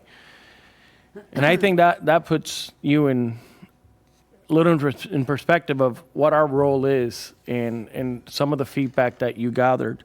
So my question to you is, Palm Beach County is one of the most diverse counties in Florida, racially, economically, geographically. How would your leadership ensure that the county's policies, investments, and services reflect the diversity equitably, especially for historically underserved areas? Excellent question, Commissioner. I first want to commend yourself, Commissioner Weiss, Commissioner Sachs, who advocated for the process for us to get out in the public and listen to the community. I'll be the first to say, obviously, I've had some experience in this versus some of the other candidates, so I don't think I should. I probably should be judged a little unfairly on that. So, welcome to being a candidate. I always say you don't know what it's like until you actually walk in those shoes, and I think they've done an extraordinary job. With what has occurred from our federal government that I was at my seat on the dais that I watched you all go through. I think you and Commissioner Powell said it best, Commissioner. It's a temporary pause when we dive down into what the federal government has done to us and quite frankly could change. I've had to make certain decisions at our office as well, similar to the commission. But I will tell you that investing in underserved communities is one of the most important things I believe we could all do. But I want to be very careful how I answer that, Commissioner, because as you know, I'm not here to set policy. That is for you all to determine how you feel that is best, and for me to implement it. I will say that speaking to you, you have a incredible district that is on the cusp of extraordinary growth, in my opinion. You sit in prime. In a prime area, your residents, and I speak from representing your area in the Florida House, and I know it quite well. One thing I would like to say that I've been out speaking to the chambers, speaking to community groups, speaking to our first responders, and I remember listening to Miss Baker's retirement party. Our government center's namesake, Administrator Weissman, gave his remarks. And he said, I was chosen as county administrator because the business community, the workforce, both the unions, our first responders, they all supported me and backed me. And he let everybody know in the audience just several weeks ago, that's how he became county administrator, that the community pushed for him. And I believe we have the strong support from all the sectors that I just named. I know many of you have received letters, and that was from being out there for the past 3 months. Proud to have the backing, and hope I answered your question, Commissioner. Commissioner, a topic that fascinates me. That's the easy way to answer. And I'm saying it like that because it fascinates me enough to spend a year of my life writing a dissertation precisely on diversity and capital improvements. Why? Because it goes beyond what we recently discussed in this board as to DEI and the implications it may have on how the county invests money. It goes deeper to what the county does, how we allocate resources, but furthermore, how is that received by the communities that need those services, and how we bring them to the table in that process. So to your question as to how a county administrator has the ability to guide and provide advice, professional advice to this board, professional staff is the one doing the analysis, where services are needed and what type of services are needed so that you can set that policy. And professional staff, therefore, has, I will argue, a responsibility to ensure that that analysis is comprehensive and takes into account not only what exists and the things that we need to keep going because it's a matter of level of service, but also which areas are lagging behind and what can we do to deliver what those communities need in order to be able to progress in a manner that is equitable with the rest of the county. And that may translate into economic development, and that may translate into making sure that we are reaching to those communities to listen what they want. I think maybe too often, the way we deliver infrastructure from the government perspective is we do it from our view, from the governmental take, analyzing this needs to go here or there based on a level of service analysis. But we not too often take the time to go meet with the community and see their take on that service that we need to provide. About 6 years ago, when I became the FDO director, I made some changes as to how we deliver capital improvement projects. And in all honesty, that change came because I had a horrible community meeting where we were grilled and we were told, you're coming after the fact to give us an update on what the project is. And it served as a learning lesson, and now we go in first and we have as many meetings there need to be where they want the meetings to take place. So if it is a Saturday at 10 a.m., it will be a Saturday at 10 a.m. If it is at their community center, it will be there. If it needs to be at our offices, it will be there. So I'm wrapping that up with saying communication and listening to what the communities need.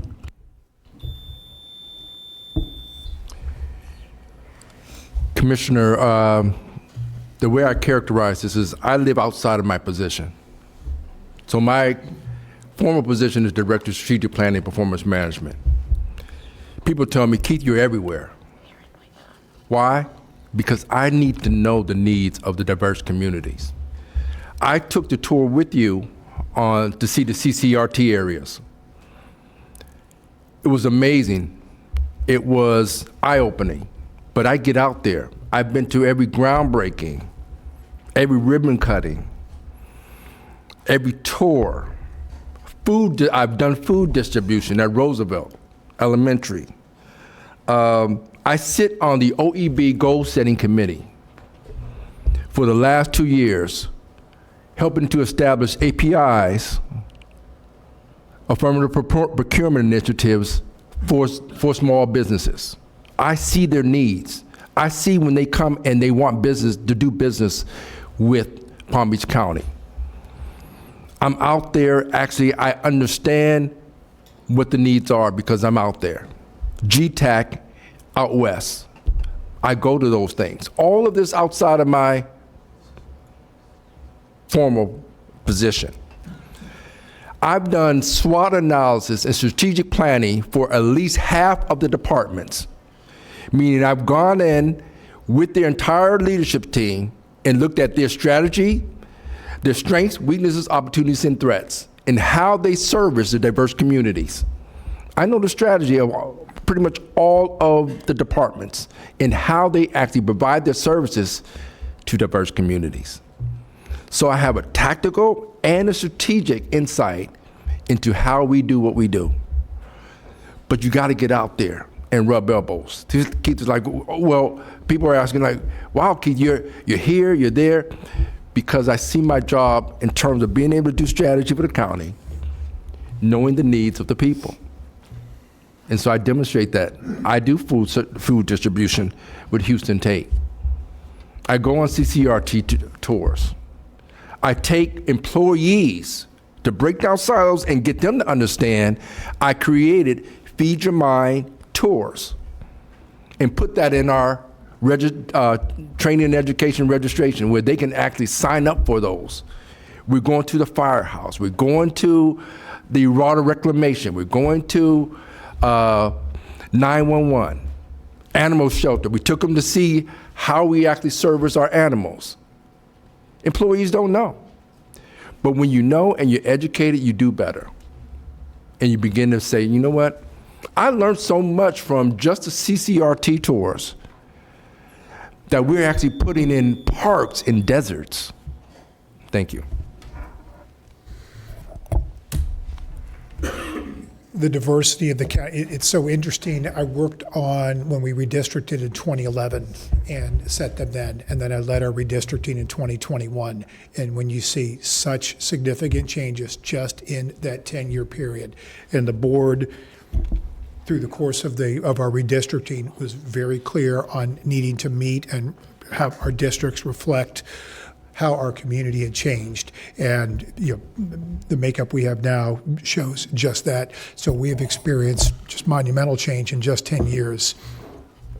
How to ensure our policies are brought home. Keith touched on Office of Community Revitalization a lot, and just to take it a step further, even beyond what they do on food distributions and other items, you have an agency that performs the county's good work, but coordinates with so many other agencies. We can't do it all. We can't be there for it all. But coordinating with nonprofits, coordinating with just folks in the community who want to do good, but they are that resource, they are that conduit that brings it home. And that's what you have in place now.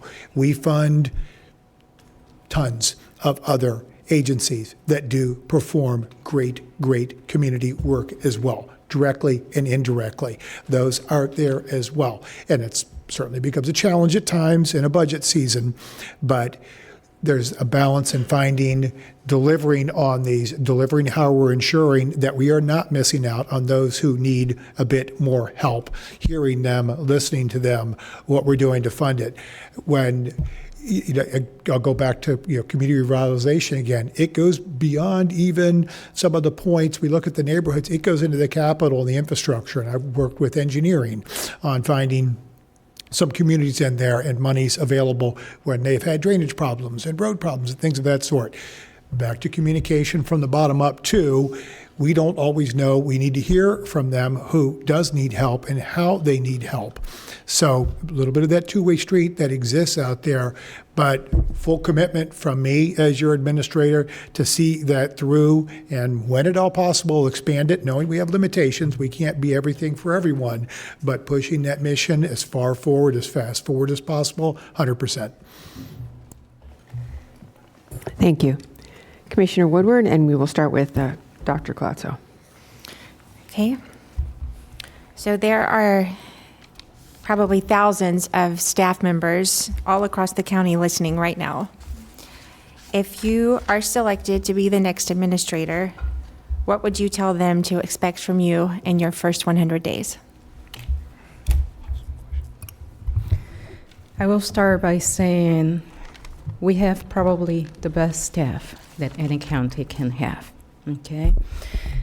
And that is important because this process has brought a little bit of uncertainty, and I do think that staff needs to hear that. It's not easy to go through a transition process when you have a county that has operated under two very consistent county administrators for almost 34 years. So to the staff that is listening, I hope that at least I know 400 of them know me directly and know how I operate. I hope that they can see the county in the mirror of what FDO is and what I have been able to do as a department director. I will tell them that they should expect respect, that they should expect openness, that they should expect, at the same time, a leader that looks and likes for performance, for exceptional delivery of services, and that certainly likes to hold herself and everyone else in the team accountable. I will tell them as well that I think collectively we can ensure that the sky is the limit. I will tell them as well that I know there are a number of ideas brewing because they stop me around and they make the comment and they make suggestions as to what things we can tackle. And I would like to reassure them that the door and the space will be open to have those conversations. And I would like to let them know that certainly we will continue to thrive doing what we do best. We are professional staff. We have been trained to do the type of work we do, and I am confident that together we will continue to deliver on that mission. And when we do our job well, it positions, I will argue, the Board of County Commissioners to set the best policy that can be set for this county. So I documented my plan for the first 100 days. So I'm not going to I'm not going to go off the cuff. I'm going to actually tell you exactly what I put down in my thoughts.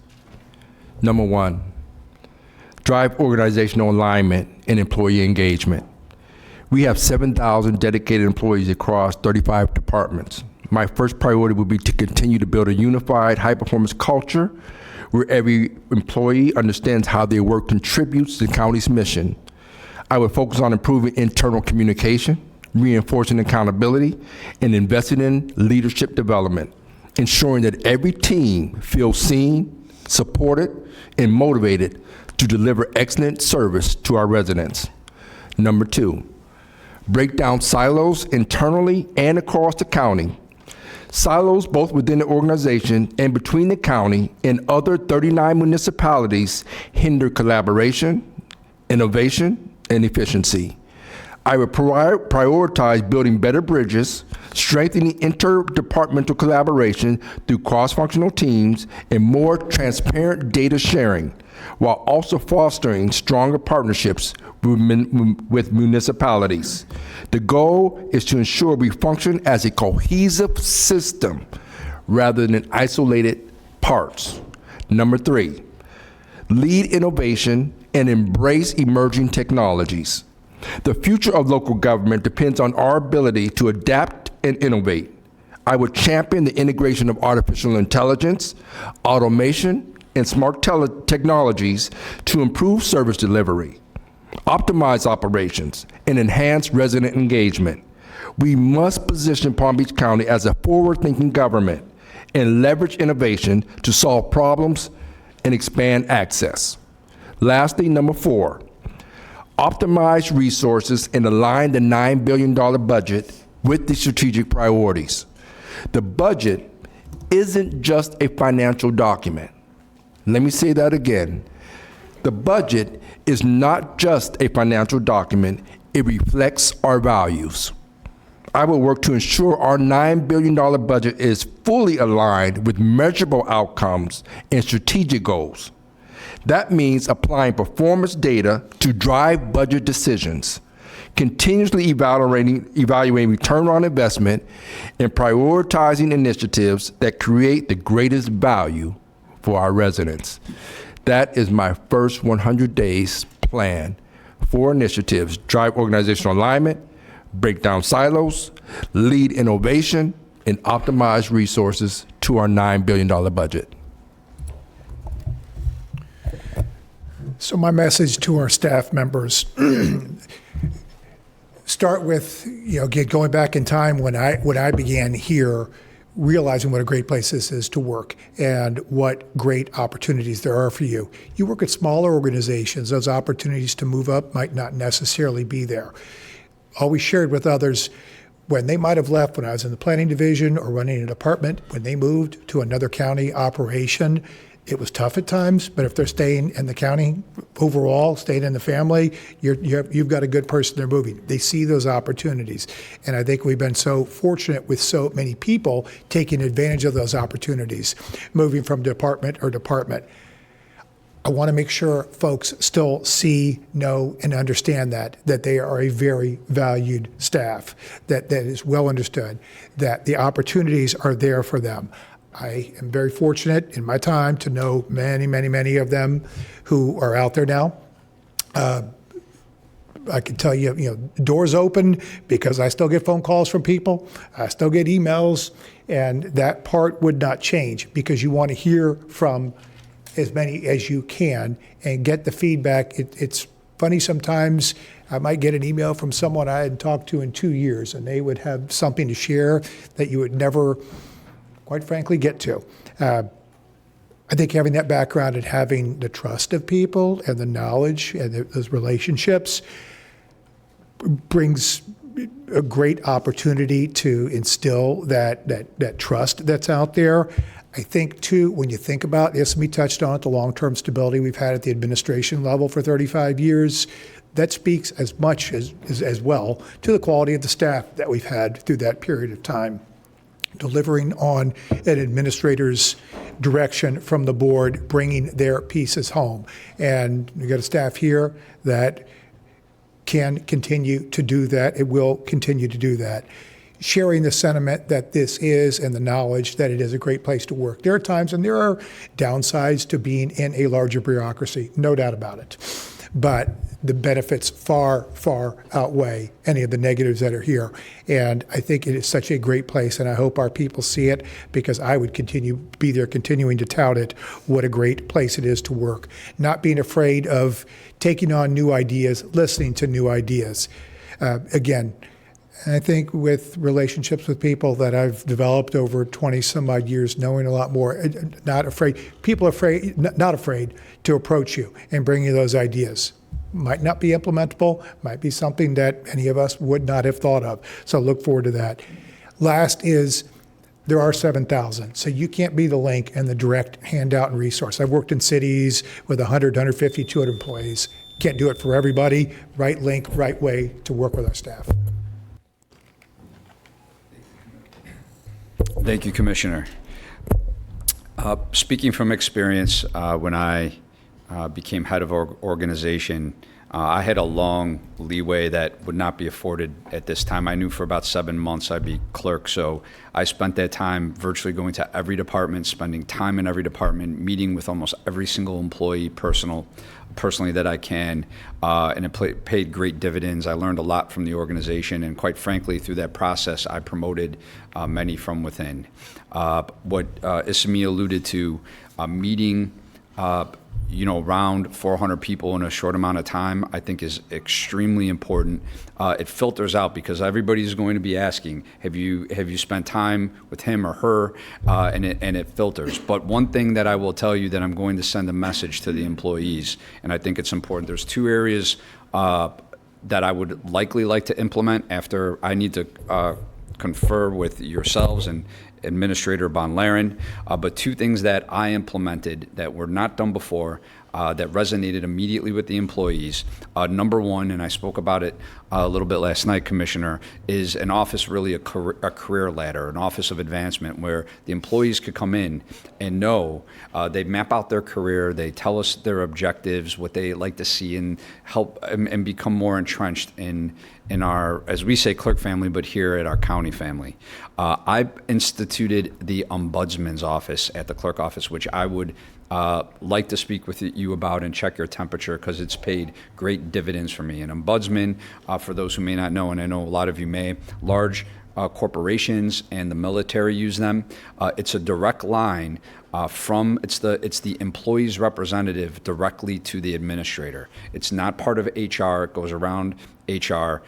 They feel they have their own advocate. So if an employee needs something and they feel they're not being heard within the chain of command, they go to the Office of Ombudsman. Or if they just have a great organizational idea that they want to share with the top, the assistants and the administrator, they go to the Office of the Ombudsman. I could tell you that when we implemented that, it was received extremely well. Even to this day, our employees feel that they have a voice. Our employees feel that they have a future. And your question specifically is, I believe, what am I going to be conveying to our employees? It's going to be that I'm going to be there for them, but yet showing that there's action in implementing things like the ombudsman and a career office that they see from day one. They could touch it, feel it, and work with it. And that's the type of administrator I would be to our employees. Thank you. And I actually believe we have time for one more round of questions. So Commissioner Sachs, you will be going, and Mr. Clinkscale, you'll be first. It's me and then lunch? Yes. We'll talk fast. Mayor, which candidate do I start with? Keith. Oh, very good. Hi, Doctor. 3 of you have been serving in county government for many years, and 1 of you have served in the state and in county government. So our government has been here for over 100 years, and we have just completed a tenure of 2 county administrators who have served for 34 years. If you could tell us one specific thing that you would bring our county up to the 21st century and how you would do it.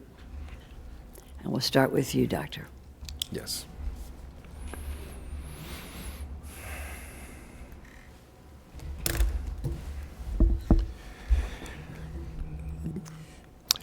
This is interesting because I always go on the mantra of the definition of insanity is doing the same thing over and over again, expecting a different result. I think we need to do some things differently.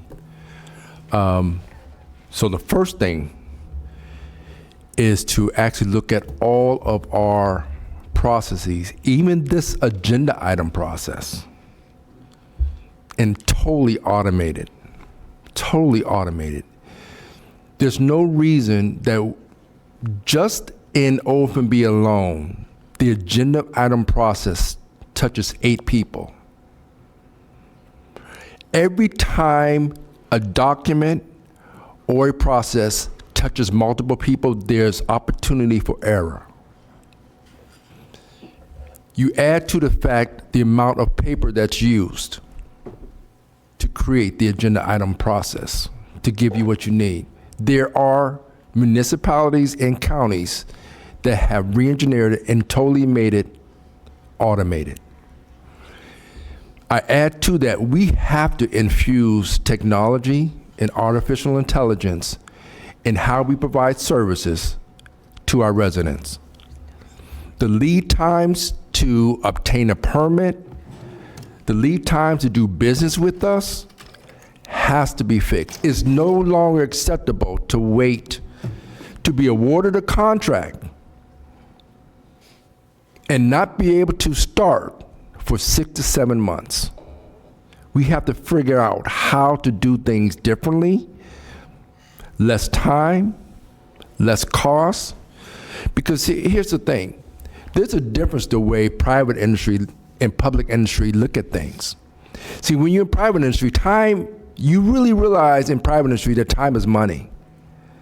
Every delay, every time you, in this case, when we push off an item because you don't have all the information to make a decision, and you push it to another month or another agenda item, 2 down, time is money, and it's waste. I come from a Lean Six Sigma continuous process improvement background, so I'm looking at how we actually utilize the best. How do we utilize your time the best? How do we actually shrink time through innovation, process improvement, and infusing technology? I think that would take us to the next level.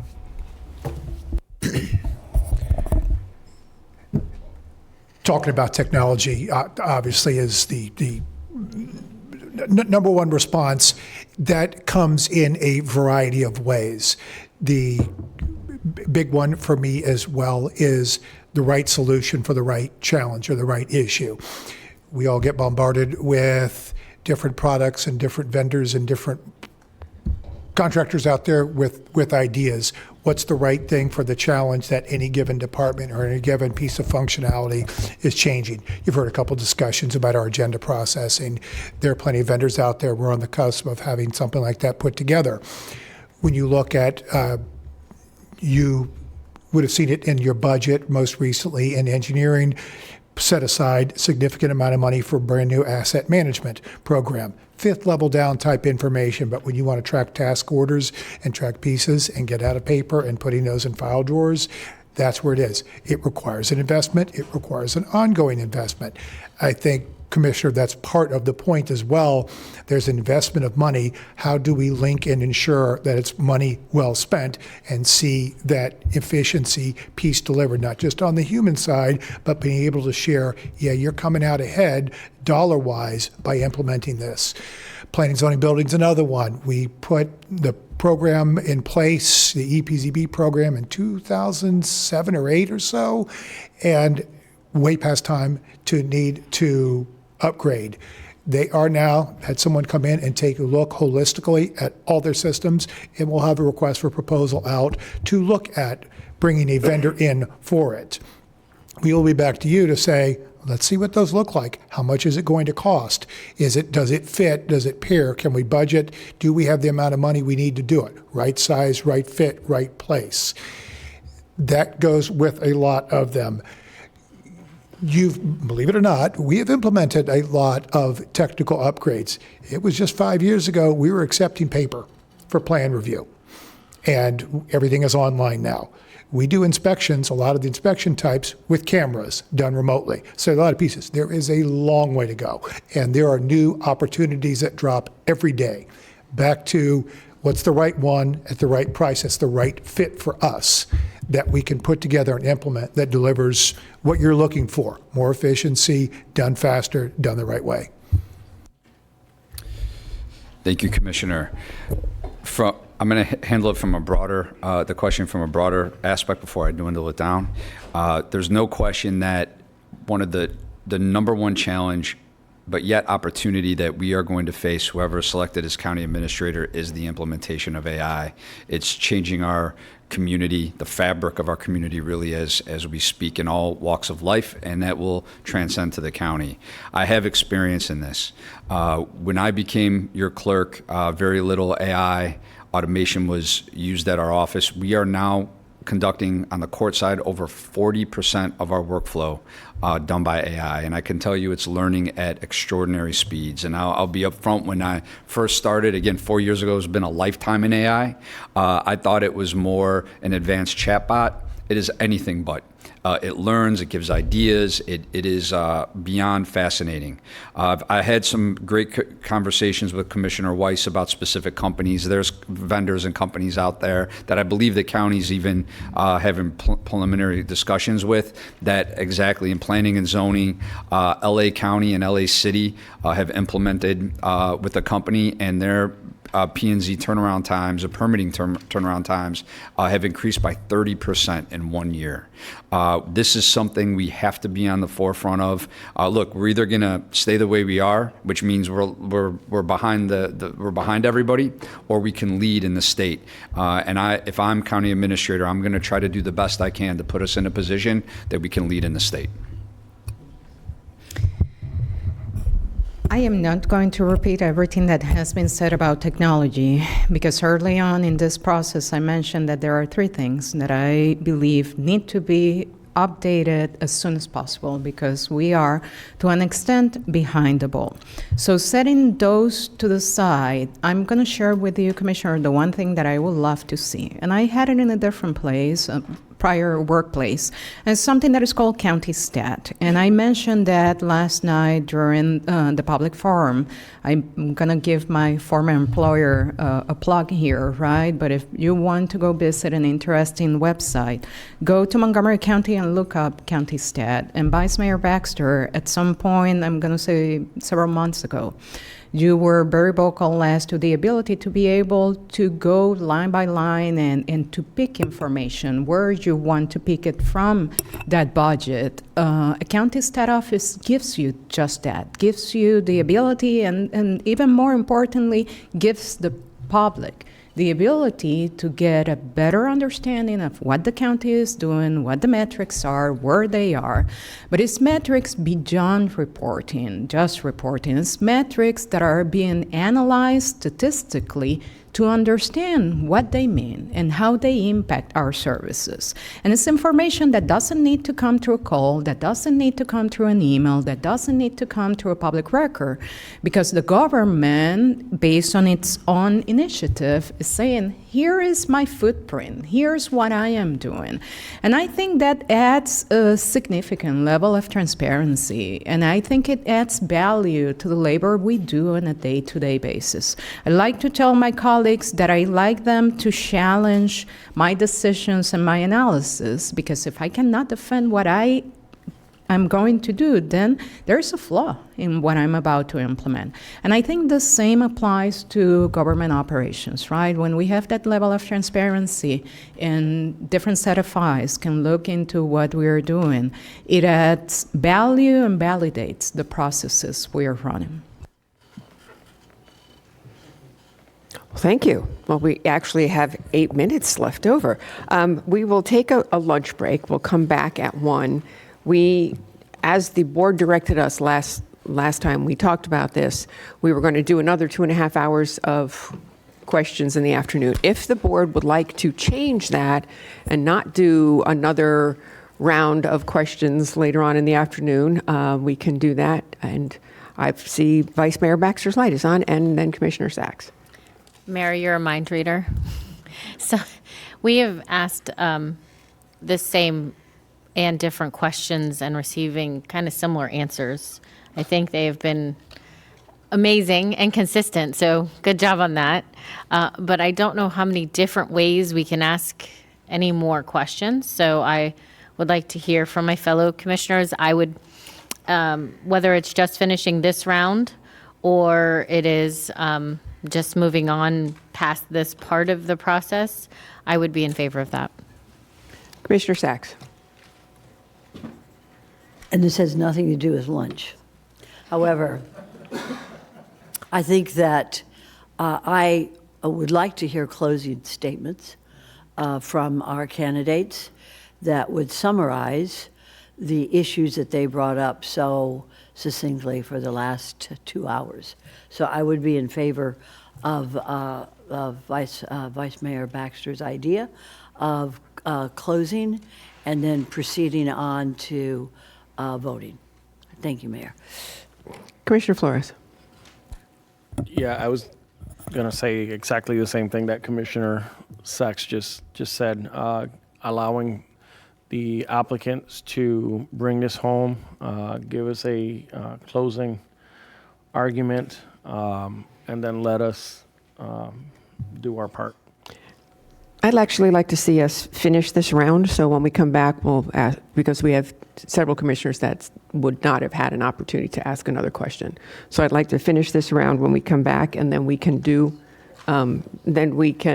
take public comment, if there is any public that wants to do public comment, and then we can have closing remarks, and then we can vote. Would that be doable with everybody? All right, so we're going to add a little 6 minutes to our lunch. We'll see everybody back here at 1.